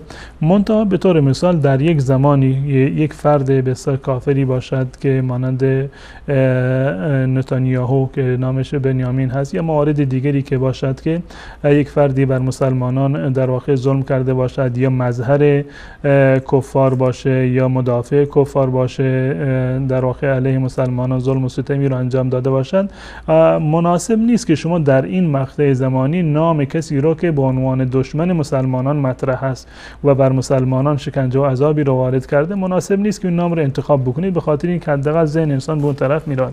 اما از نظر یک اصل شرعی اشکال نداره نامی رو که نامه‌های در واقع بنی اسرائیل بودن، موسی و عیسی و بقیه نامه‌هایی که وجود داشته، نامه‌های پیامبران یا غیر پیامبران مانند بنیامین، هیچ گونه اشکال شرعی نداره. هر نامی که ممانعت شرعی نداشته باشه، معنی بدی رو نداشته باشه، گویای بندگی و بردگی برای غیر الله نباشه، به صورت کلی جایز هست و اشکال شرعی ندارد. اما در یک مقطع زمانی به خاطر اینکه مردم ذهنشون یعنی به طرف یک فرد کافری نرود یا اینکه این بچه در میان جامعه‌ای که زندگی می‌کند شرمنده نشود، اشکال نداره که از این پرهیز بکنن. اما به عنوان یک اصل شرعی جایز هست، اشکالی ندارد. جزاکم الله خیر. بیننده بعدی گفتن که در نماز وقتی که شیطان وسوسه می‌کند آیا درست است که صورت خود را به طرف چپ بر بگردانیم و تف کنیم؟ به صورت کلی در هنگام نماز انسان باید برای دفع وساوس، یعنی انسان باید به مقدمات نماز توجه بیشتری بکند، به اذکار و اورادی که در حالت نماز هستند، به سوره هایی که در نماز میخواند، به اینها بیشتر باید توجه بکند و هرچند که توجهش به قرائت و به اذکار و اوراد در داخل نماز باشد، به همون اندازه در واقع حضور قلب بیشتری رو میتواند که در حالت نماز کسب بکند. اما به عنوان این که حکم تف کردن در هنگام نماز، بله این یک حکمی هست ثابت هست از حضرت رسول الله صلی الله علیه و سلم که روایت عثمان ابن ابی العاص هست رضی الله تعالی عنه که اومد نزد رسول الله صلی الله علیه و سلم و گفت که این شیطان قد حال بینی و بین صلاتی، که شیطان در میان من و نمازم در واقع حائل شده، مزاحم نماز من شده، بین صلاتی و قرائتی یلبسه علیه، که نماز من رو یعنی قرائت رو بر من مشتبه می‌کرده، من حواسم در واقع پرت شده. رسول الله صلی الله علیه و سلم فرمودند که ذالک شیطان یقال له خنزب، این یک شیطانی هست، یعنی شیطانی که در نماز وسوسه میاندازد، این یک شیطانی هست به نام خنزب هست. خنزب نام اون شیطانی هست که در هنگام نماز در واقع وسوسه ایجاد میکند برای مسلمانان. و رسول الله صلی الله علیه و سلم فرمودند فاذا احسسته فتعوذ بالله منه، وقتی که اینو احساس کردید پس به الله متعال پناه ببر. دو تا راهکار رو رسول الله صلی الله علیه و سلم نشان دادن، این که تعوذ بکن یعنی پناه ببر به الله متعال، برگرد به الله متعال و به الله متعال در واقع پناه ببر. و در آخر روایت اومده که و ادفل من یسارک ثلاثه، و ادفل من یسارک ثلاثه، و طرف سمت چپ خود در واقع 3 مرتبه تف بکن. این نگاه کردن به سمت چپ طبعا زمانی که انسان در واقع به صورت تنها هست، نه اینکه در نماز جماعت باشه که کنارش فرد دیگری وجود داشته باشه. این حکم یک حکم ثابتی هست از رسول الله صلی الله علیه و سلم و روایت هم روایت صحیح است، در صحیح مسلم اومده وقتی که انسان به صورت تنهایی نماز میخواند، اگر با روش دیگری نشد که این در واقع وسواس رو از بین ببرد یا پناه ببرد به الله متعال یا به اذکار و اورادی که در نماز هستن توجه بکنند، جایز هست که سرش رو به طرف چپ در واقع یک کمی بر بگرداند و 3 مرتبه تف بیاندازد.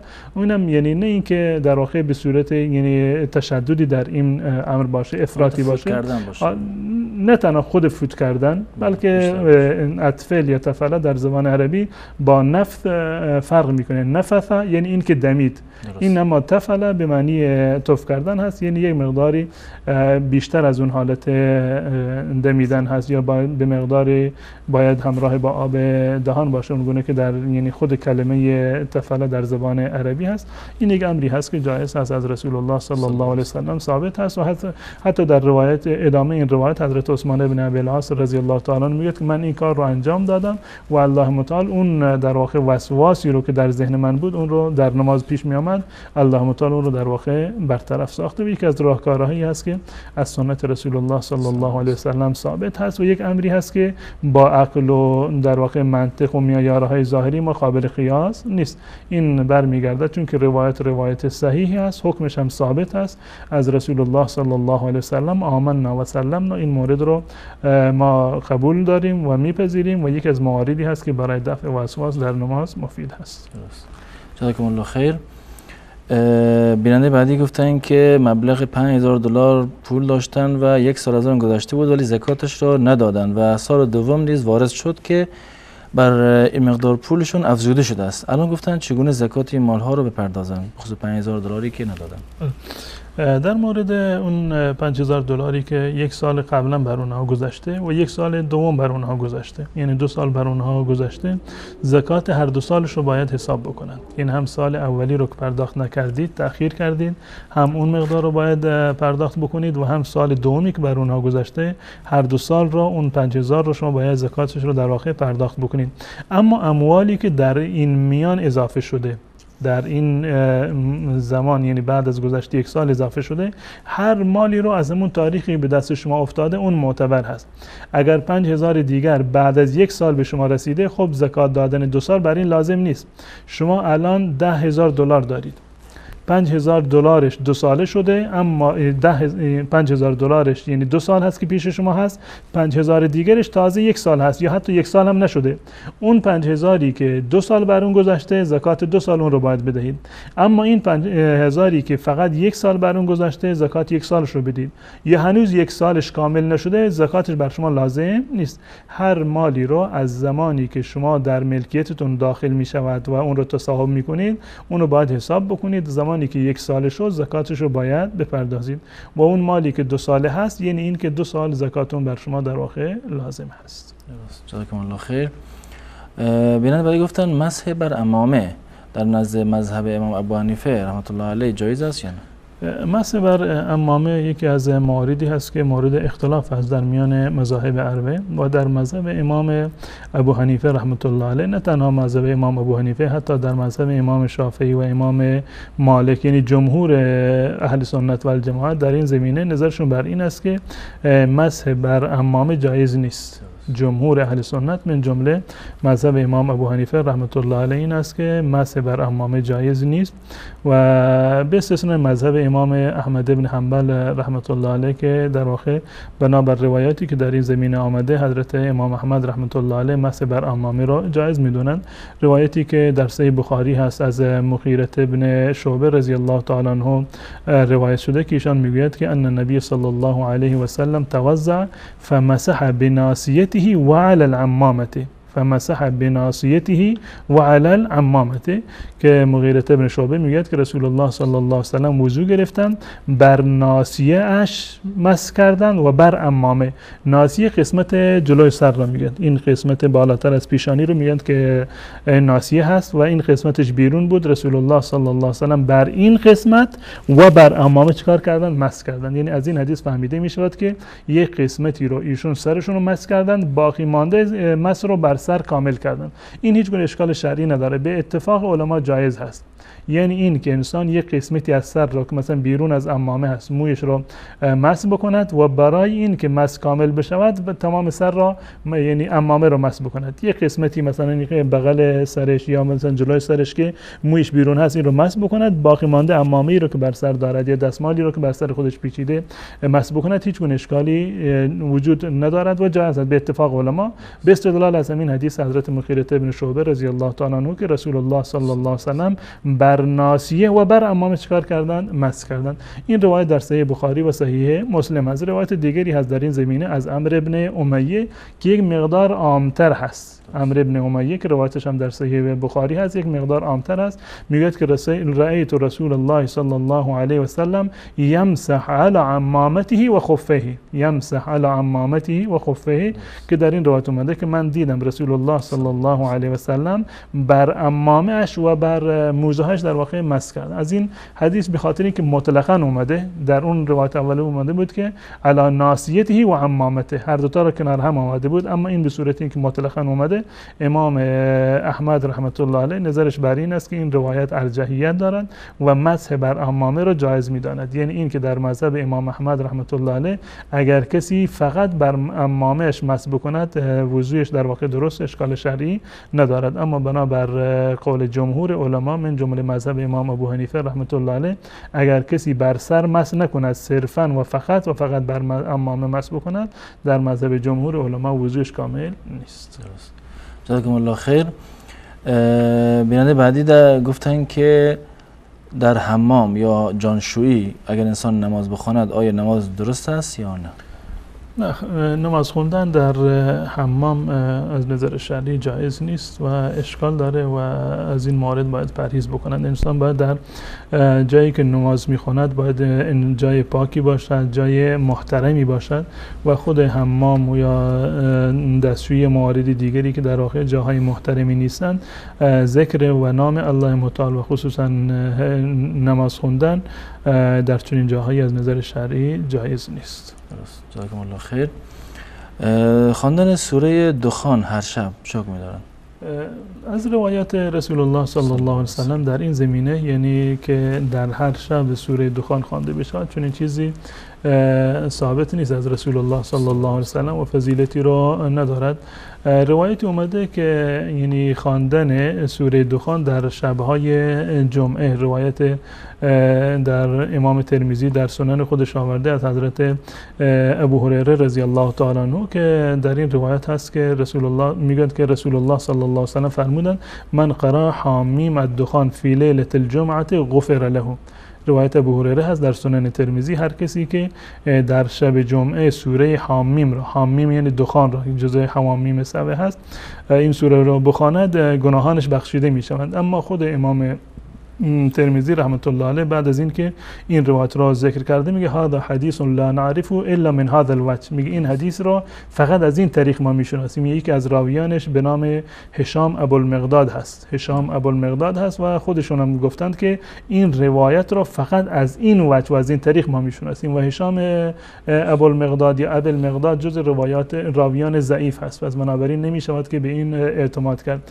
روایت دیگری در این زمینه هم وجود داره که طبرانی رو نقل کرده از حضرت ابو امامه رضی الله تعالی عنه هست که شبیه به این هست که من قرأ سوره حامیم الدخان فی لیلة الجمعه او یوم الجمعه بنى الله له بیتا فی الجنه. هر کسی که سوره حامیم رو در شب یا روز جمعه بخواند الله متعال خانه برای اون در بهشت در واقع بنا میکند. این روایت هم روایت ضعیفی هست، نه تنها اینکه ضعیف هست بلکه ضعیف جدا هست. امام و شیخ البانی رحمت الله علیه این روایت رو ضعیف جدا خوندند. پس بنابراین در این زمینه با این روایات ضعیف نمی شود که انسان فضیلتی را ثابت بکنه و موارد دیگری که در این زمینه ثابت هستند از رسول الله صلی الله علیه و سلم، انسان باید همیشه توجهش به احادیث صحیح و صریح رسول الله صلی الله علیه و سلم باشه و صرفاً برای احتیاط حتی در موارد فضائل هم انسان تا جایی که میتواند باید از احادیث ضعیف و اونم که ضعفشون بسیار شدید باشد انسان باید پرهیز بکند. درست. سپاسگزارم از شما. اوقات اجابت دعا چه زمان‌هایی است؟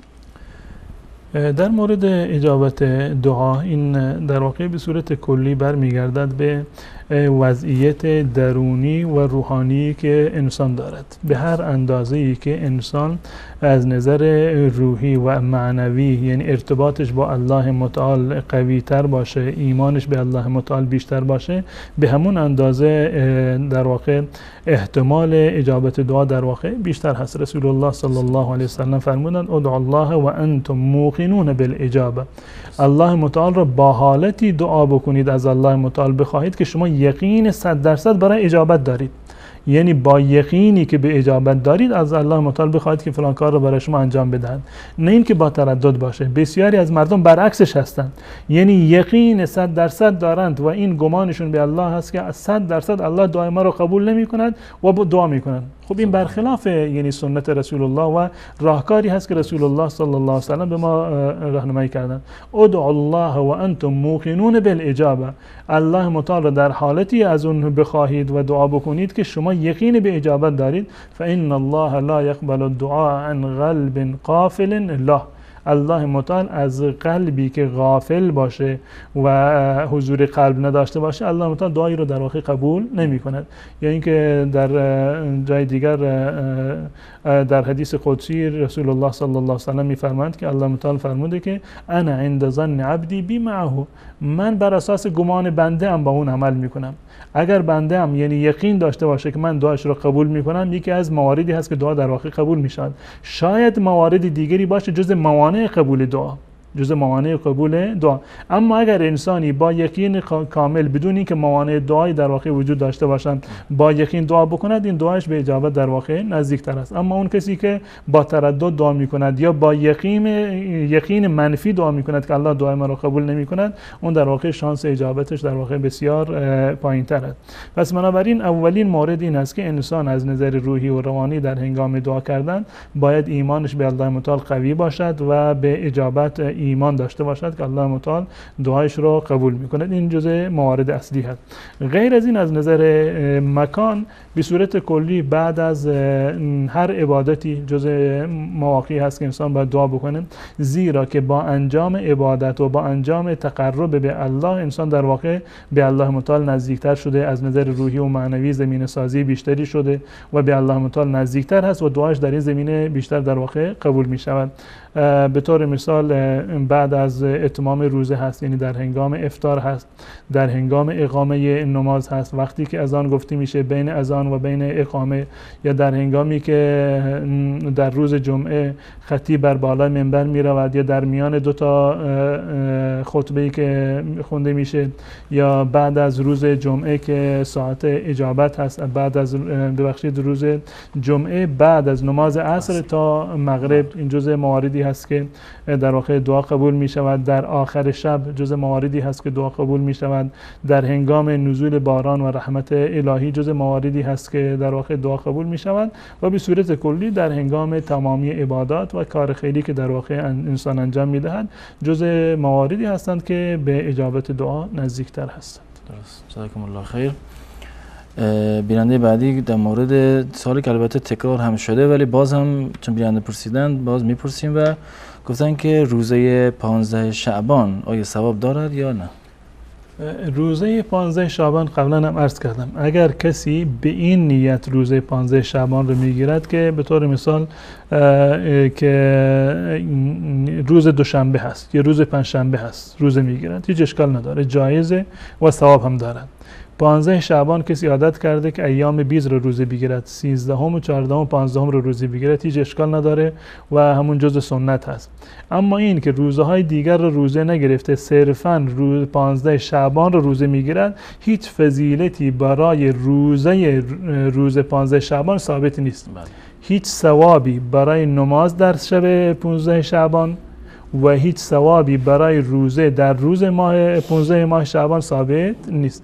یعنی ثواب روزه گرفتن در 15 رجب یا ماهای دیگر دقیقاً مثل اون چیزی هست که در 15 شعبان هست، هیچ گونه تفاوتی با هم دیگر ندارن. و اختصاص دادن این روز به یک عبادت مخصوص یا به یک روزه یا یک نماز یا یک دعای خاصی، این از رسول الله صلی الله علیه و سلم ثابت نیست و بدعت است.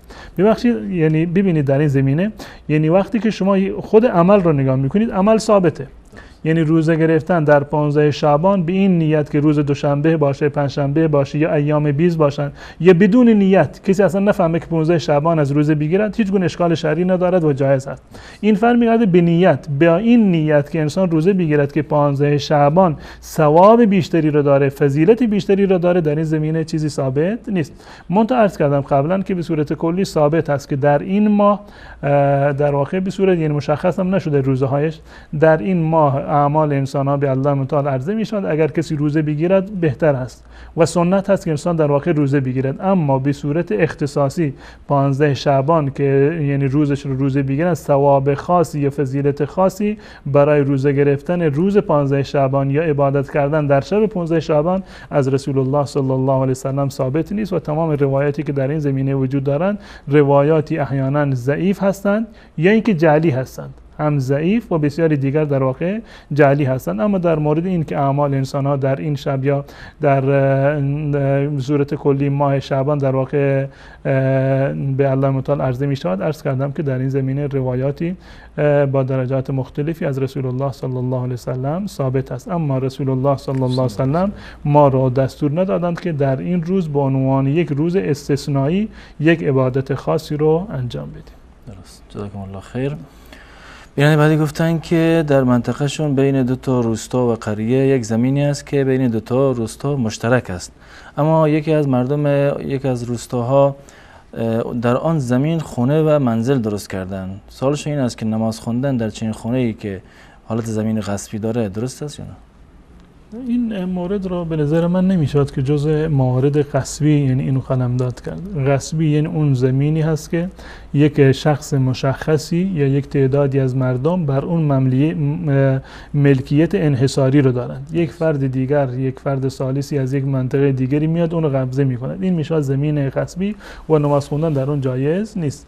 اما به طور مثال یک زمینی باشه که مشترک هست، یکی از این شریکا رفته برای خودش خونه ای رو ساخته یا یک قسمتی رو به صورت انحصاری برای خودش جدا کرده اون رو فروخته، این جزء موارد غصبی شمرده نمی شود و این نماز خوندن در اون خانه از نظر شرعی جایز هست. درست. جزاکم الله خیر.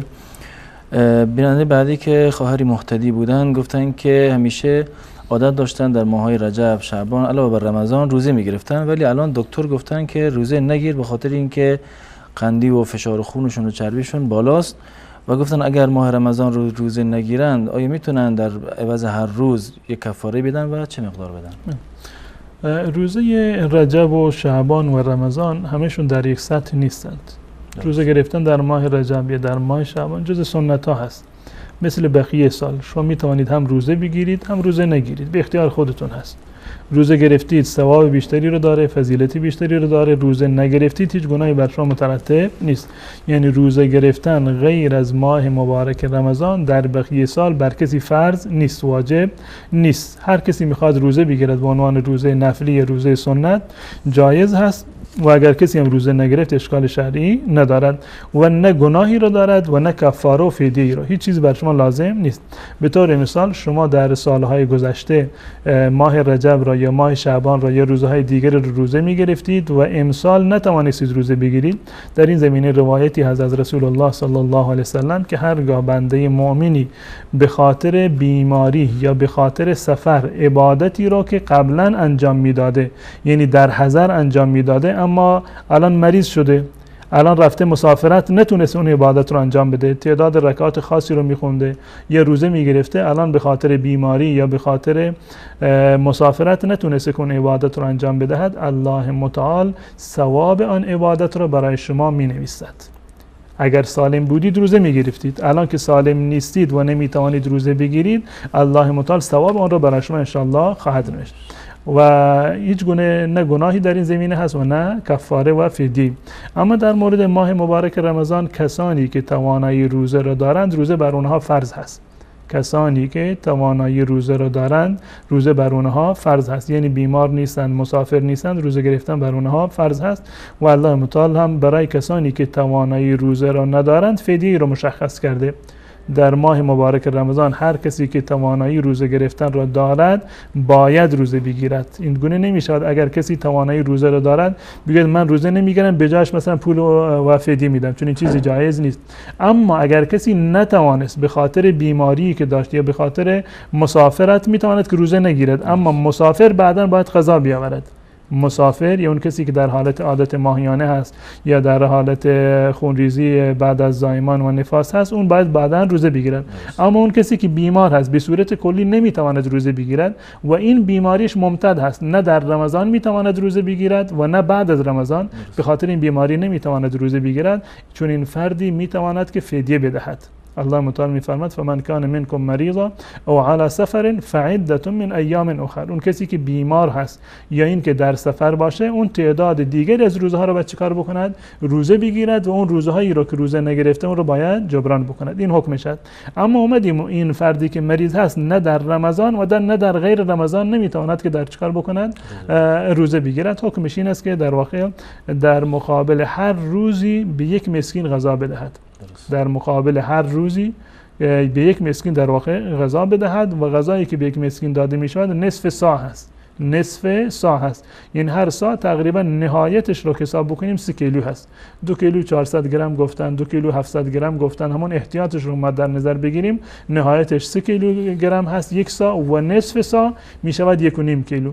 1.5 کیلو گندم، 1.5 کیلو برنج یا حبوبات دیگری که هست، نمیدونم لوبیا و عدس و نخود و هر مورد دیگری که در حد توان شما هست، می توانید که در مقابل هر روزی که نتوانستید روزه بگیرید 1.5 کیلو از این مواد غذایی رو به فقرا و همسایگان و کسانی که نیازمند هستند در واقع بدهد. جایز هست که اینا رو هر روز پرداخت بکند، جایز هست که یک جا پرداخت بکند، جایز هست که در رمضان پرداخت بکند یا بعد رمضان، در هر وقتی که برایش میسر شد میتواند که این فدیه را بدهد در مقابل هر روزی معادل 1.5 کیلو از اقلام غذایی. و بنابر فتوایی که در مذهب امام ابو حنیفه رحمت الله علیه است، بنابر ضرورت و حاجت نیازمندان، حتی در مذهب حنفی فتوا دادند که جایز هست که پولش رو هم بدهند، یعنی به جای اینکه خود اون اقلام خوراکی رو بدهند قیمتش رو اگر پرداخت بکنن بنابر نظر فقهای احناف اینم جایز هست، اشکالی ندارد. درست. جزاکم الله خیر.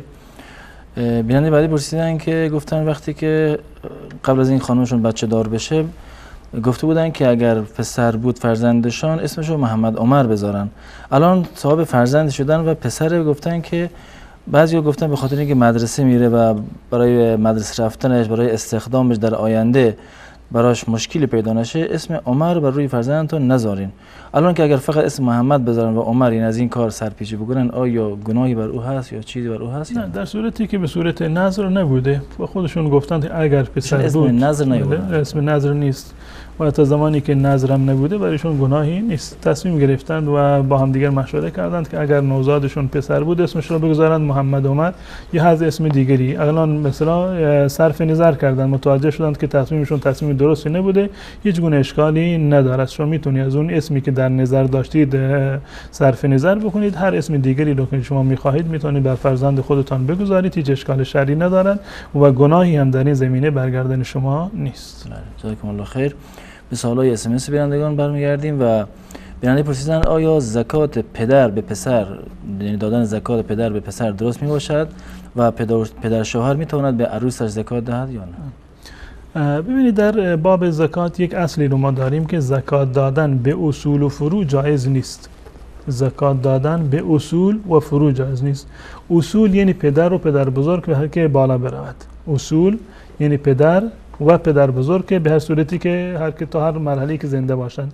فروع یعنی فرزندان، فرزند و نوه تا افرادی که بعد از اونها در واقع هستند. این به عنوان یک اصل هست که زکات دادن به اصول و فروع جایز نیست، زیرا که از نظر شرعی در صورتی که شما توان داشته باشید و پدرتون یا فرزندانتون در واقع نیازمند شما باشند، نفقه اونها برگردن شما واجب هست. یعنی بدون زکات شما باید نفقه اونها رو در واقع پرداخت بکنید و اگر زکات رو به اونها بدید معنیش این است که شما سوء استفاده کردید. شما سوء استفاده کردید، یعنی این که بر شما لازم بود که نفقه و خرج اونها رو پرداخت بکنید، اما شما این زکات رو در واقع چیکار کردید؟ به اونها دادید و در مقابل اون نفقه ای رو که باید میدادید از اون شما صرف نظر کردید. صدقه دادن به پدر و مادر و صدقه دادن به فرزندان از نظر شرعی جایز نیست مگر در صورت خاصی که فرزندان جز موارد خاص باشند. به طور مثال یک فرزندی فرض بکنیم که ورشکسته شده و مقروض هست، جز کسانی هست که برگردنش وام خیلی زیادی هست، میتواند که به عنوان این که مقروض هست قرضش رو ادا بکنه، هیچ گونه اشکالی نداره. مسافری هست که در راه مانده به طور مثال و هیچ گونه راه دیگری رو ندارد، میتواند که در این صورت پرداخت بکند. اما در صورت‌های عادی نفقه دادن به فرزند برگردن پدر لازم هست و نفقه دادن به پدر برگردن پسر در واقع فرزندان جایز هست. اما غیر از این موارد هیچ گونه اشکالی نداره. شما میتوانید زکات خودتون رو به برادرانتون بدید، به خواهرانتون بدید، یا اینکه پدر میتونه که زکاتش رو به عروسش بده، نه اینکه به فرزند خودش بده، به عروس خودش به عنوان اینکه نیازمند هست به اون بده. در این صورت اشکال شرعی ندارد و جایز است. اما مستقیما زکات رو به پدر یا فرزند دادن در حالت عمومی و عادی و غیر استثنایی جایز نیست. بجز در حالات استثنایی جایز هست، اشکالی ندارد. مانند این که زندان باشد باید جریمه پرداخت بکند، یا اینکه مقروض باشد به طور مثال باید قرضش رو ادا بشه، که از موارد دیگر در واقع در این زمینه میشه استفاده کرد و بسیار از فقها این فتوا رو دادن که در این حالت‌های استثنایی جایز هست، اما بنابر اصل و در حالات عمومی جایز نیست. درست. جزاکم الله خیر. نوشیدنی ردبول حرامه یا حلال؟ تا جایی که بنده اطلاع دارم یعنی مورد حرامی در این چیز نیست، زیرا که در بسیاری از کشورهای اسلامی وجود داره و مجوز دارن و تا زمانی که در واقع ثابت نشده باشه که مواد حرامی در آن استفاده شده و به طور مثال در حد خمر نرسیده، استفاده کردن از اون انشالله اشکال شرعی و ممانعت شرعی رو نداره و جایز است. درست. جزاکم الله خیر. بیننده بعدی گفتن که وقتی نماز ظهر و عصر قضا شود چه هنگامی میتوانیم قضای آن را به جا بیاوریم و آیا سنت های آن را نیز ادا کنیم یا فقط فرض را بخونیم؟ هر نمازی رو به صورت کلی که قضا شد، یعنی قضا شد به این معنی که در وقت خونده نشد. ما دو تا اصطلاح شرعی در این زمینه داریم، یکی هست ادا و دیگری قضا. ادا و قضا. ادا یعنی انجام دادن مأمور بهی در وقتش، یعنی اون فعلی را، کاری رو که به شما دستور داده شده که انجام بدهید، اون کار را شما سر وقتش انجام دادید، این می شود ادا. و قضا یعنی انجام دادن همان کار در وقت دیگر. به طور مثال الله متعال دستور داده که وقت نماز ظهر را شما بعد از زوال تا زمانی که سایه هر چیز یک برابر شده شما بخونید. الان هر کسی که در این زمان بخواند یعنی اینکه نماز رو ادا کرده. اگر این رو تأخیر کرد تا نزدیک غروب یعنی اینکه قضا شده یعنی اینکه این عبادت رو در وقت خارجی در واقع خونده. هر نمازی رو که قضا بشود یعنی سر وقت شما نتوانید بخوانید و فوت بشود، حکمش این است که هر وقتی که شما توانستید در نزدیکترین فرصت باید اون را بخوانید. اگر نماز صبح خواب افتادید به محض اینکه بیدار شدید اون نماز رو بخوانید. اگر نماز ظهر خواب افتادید بنابر هر دلیلی نتوانستید که سر وقت بخوانید، به محض اینکه بیادتون اومد اون نماز رو باید بخوانید و این نماز رو تأخیر نکنید. الان که تأخیر شده بذار با عصر یک جا بخونم، یا نماز عصر رو مثلا وقتی که تأخیر شده و فوت شد الان که فوت شده صبر بکنید که بعد از مغرب بخونند یا قبل از مغرب اینو بخونند، چون این چیزی جایز نیست. به محض این که بیاد شما افتاد که نمازی رو نخوندید، قبل از نماز بعدی باید این نماز رو در واقع شما بخوانید. رسول الله صلی الله علیه و سلم میفرماند من نام عن صلاة او نسیها فلیصلیها اذا ذکرها. هر کسی که خواب افتاد از نمازی یا اینکه نمازی رو فراموش کرد تا اینکه وقتش فوت شد، به محض این که بیادش اومد اون نماز رو باید بخونند.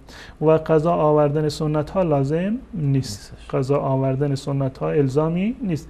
اگر کسی بخواند فبها و نعمه، کار ثوابی رو انجام داده و بهتر و اولاتر هست، زیرا که جبران کننده کمبود و نقص نماز فرض هست. اما اگر نخواند اشکالی ندارد، یعنی بایدی در این زمینه وجود ندارد.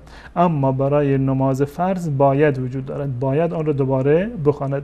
نماز سنت به اختیار خودش است. اگر وقت داشت و میل و رغبتی داشت میتواند که اونها را بخواند، اما اگر که نخواند هیچ گونه اشکالی و گناهی برگردنش نیست. درست. جزاکم الله خیر.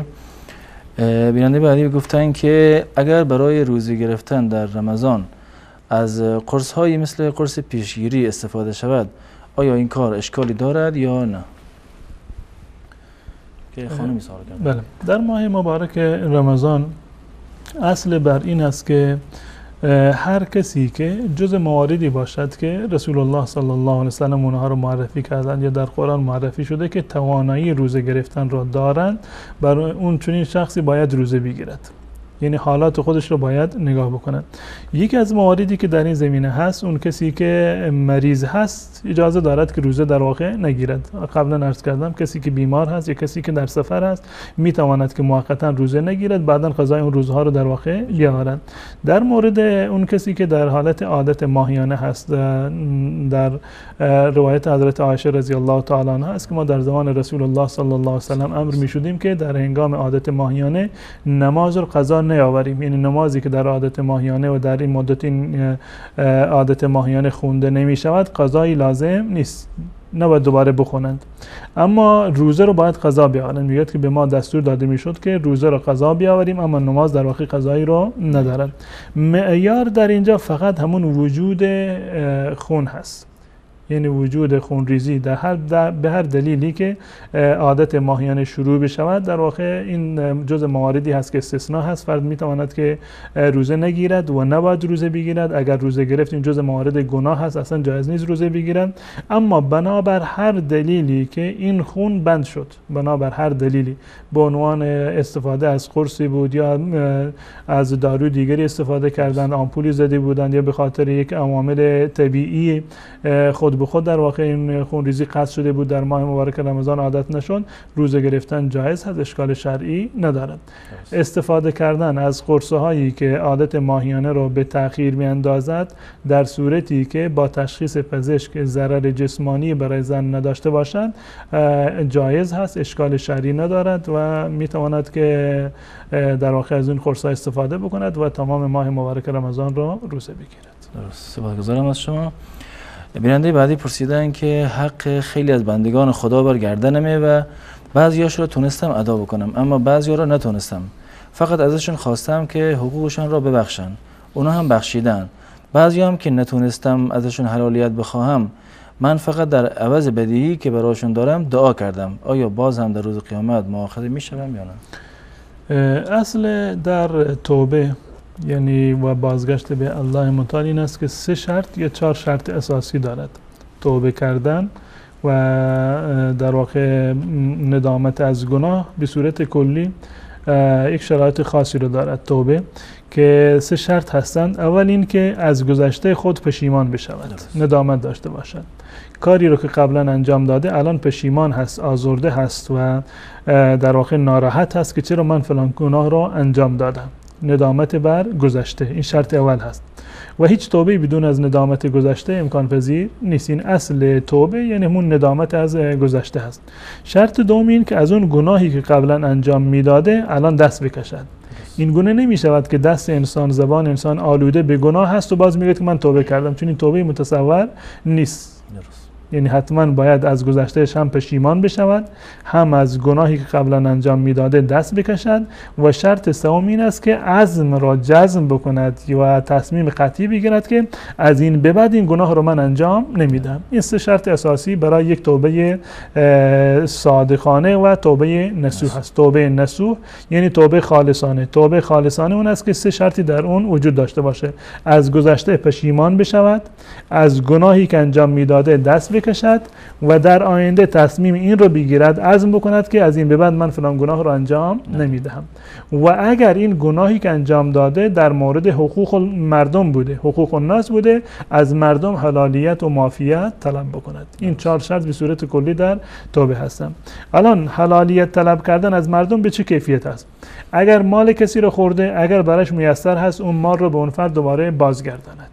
این همون مال رو باید باز بگرداند. الان به صورت سرقت بوده یا به صورت شراکت بوده، به هر صورتی که مالی رو یعنی دیده و دانسته از یک فرد مسلمانی این تصاحب کرده و خورده، باید اون مال رو به صاحبش بازگرداند. این مرحله اول هست. مرحله دوم، اگر نمیتواند اون رو باز بگرداند، معافیت طلب بکند.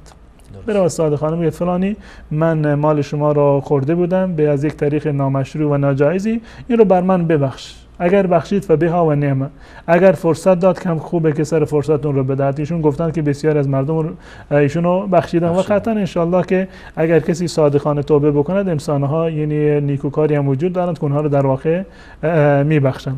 مورد دیگر این است که بالفرض یک فردی مال کسی دیگر را تلف کرده، به صورت ناحق اون رو تصاحب کرده، سرقت کرده، در شراکتی اون رو در واقع تصاحب کرده و خورده و الان اون فرد وجود ندارد و نمیشناسد که کی بوده یا نمیشناسد که کجا هست. خود آدرسی از خودش هم ندارد، آدرسی از فرزندانش هم ندارد. حکمش این است که این مال را صدقه بکند در راه الله متعال. همون مقداری رو که برگردن شما هست به نیت صاحب مال این رو شما صدقه بکن، شما کاملا بری و ذمه هستید. یا این که نمیتوانید این کار رو بکنید، یعنی مالی رو نداشتید که صدقه بکنید به جهان بپردازید، انشالله که الله متعال به شما مال و ثروتی بدهد که این کار رو بتوانید انجام بدید. و در صورتی که نتوانستید، نه صاحب مال پیدا شد، نه فرزندانش رو شما شناختید و نه این که شما عملا مالی رو هم نداشتید که بخواید حق رو بر بگردانید، برایش دعای خیر بکنید. به اندازه برایش دعای خیر بکنید که یعنی فکر میکنید که این دعای خیر شما با اون مالی که از اون برداشتی در واقع برابر هستن. در روز قیامت ان شاء الله الله متعال اگر شما صادق باشید و خالصانه دعا بکنید، الله متعال اون فرد رو از شما راضی خواهد گرداند. یا ثواب دعاهای شما به اون میرسد، یا ثواب دعاهای شما در واقع به اون میرسد، یا اینکه الله متعال در واقع اون رو از جانب شما در واقع راضی میگرداند. و بالفرض این که اگر از اعمال صالح شما بردارد، حداقلش این است که این ثواب اعمال شما برای خودتون در واقع باقی خواهد ماند. و قطعا کسانی که صادقانه توبه بکنند، الله متعال برای اونها فرجی رو در دنیا و در آخرت خواهد آورد و کسانی رو که از اون طلبکار هستند، الله متعال اونها رو با رحمت خودش راضی خواهد گرداند. ان شاء الله. جزاکم الله خیر. بیانیه بعدی پرسیدن که مادرشون 5 سال هست که دیالیز میشوند و هفته 3 بار این کار انجام میدن. دکترها بهش گفتن که روزه نباید بگیره. گفتن که پارسال نصف ما رو روزه گرفته و نصف باقی را پول داده است. امسال هم خودش گفته است که روزه رو میگیرم جز روزهایی که دیالیز داره. آیا در عوض اون روزهایی که روزه نمیگیرد باید پول بده یا بعد از عید روزه بگیره؟ در این مورد ما نمیتونیم یک حکم قطعی رو برای تمام موارد اجرا بکنیم. این برمیگرده به وضعیت خود فرد. اگر خود فرد توانایی روزه گرفتن را دارد، باید روزه بگیرد. اگر کل ماه مبارک رمضان رو میتواند روزه بگیرد که این حکمش است، باید روزه بگیرد. اگر بنا به خاطر دیالیز یا هر نوع عوارض دیگر برخی از روزها رو نمیتواند روزه بگیرد، بعد از رمضان اونها رو چکار بکند؟ قضاشو باید بیارد. اما اگر به صورت کلی نمیتواند روزه بگیرد، نه در ماه رمضان و نه در بعد از ماه مبارک رمضان، حکمش همون است که باید فدیه بدهد و در مقابل هر روزی به یک مسکین معادل 1.5 کیلو از اقلام خوراکی باید بدهد و این فدیهش هست و گناه دیگری برگردن اون نیست. درست. جزاکم الله خیر. بیننده بعدی از پاکستان هستن، گفتن که شب برات چیه و باید آدم چه کارهایی انجام بده. گفتن اینجا که من هستم مردم تا صبح میرن قبرستان مینشینن و صبح هم روزه میگیرن. آیا این کارها درسته یا خیر؟ در مورد شب برات که به تعبیر دیگر همون شب 15 ماه شعبان هست که این رو به عنوان شب برات یا براعت که اصلش هست براعت از جهنم باشه که اینو گفتن، اما چون این چیزی ثابت نیست. یعنی اسم چون این اسمی یعنی نامیدنش به عنوان شب براعت که انسان از گناه براعت بشه یا از جهنم الله متعال اون رو براعت بکنه، چون این چیزی از رسول الله صلی الله علیه و سلم ثابت نیست. و نشستن در قبرستان در هیچ دین و آیینی که نسبتی به اسلام داشته باشه در واقع وجود ندارد و اعتکاف کردن در قبرستان از نظر شرعی جایز نیست. محل اعتکاف مسجد هست. و قبلا عرض کردم که شب 15 شعبان یا روز 15 شعبان عبادت خاص و استثنایی و ویژه‌ای را ندارد. تمام عبادت هایی که در بقیه سال جایز هست در شب 15 شعبان و روزش هم در واقع جایز هست، اما به صورت اختصاص دادن یک عبادت در فلان وقت مخصوص، این در واقع یک نوع بدعت شمرده می شود و چیزی که از سنت رسول الله صلی الله علیه و سلم ثابت نیست و ما اون التزام داشته باشیم و اون عملی بکنیم، این در واقع در همون مفهوم بدعت داخل می شود و خلاف سنت رسول الله صلی الله علیه و سلم است. درست. جزاکم الله خیر. بیننده پرسیدن که آیا پسری که هنوز در سن تمیز نیست آیا نامحرم حساب می شود یا نه؟ از نظر شرعی اون کسی که در واقع یعنی به سن تمیز نرسیده و به سن بلوغ در واقع نرسیده باشد، اون احکام شرعی بر اون اجرا نمی‌شوند و مکلف در واقع نیست و جزء نامحرم شمرده نمی‌شود. اما اون پسرانی که اهل تمییز هستند، یعنی این که در واقع زن و مرد سرشون میشه و یعنی نگاهشون یک نگاه در واقع معنی دار هست، اونها جزء مواردی هستند که انسان بعد از اونها پرده و حجاب بکند و جزء انسان‌های نامحرم شمرده میشود. جزاکم الله خیر، خسته نباشین. وقت برنامه تمام شد. از بینندگان عزیز نیست که تا این لحظه با ما بودن تشکر میکنیم و تا یک دیدار دیگر همه شما را به الله متعال میسپاریم. السلام علیکم و رحمت الله و برکاته.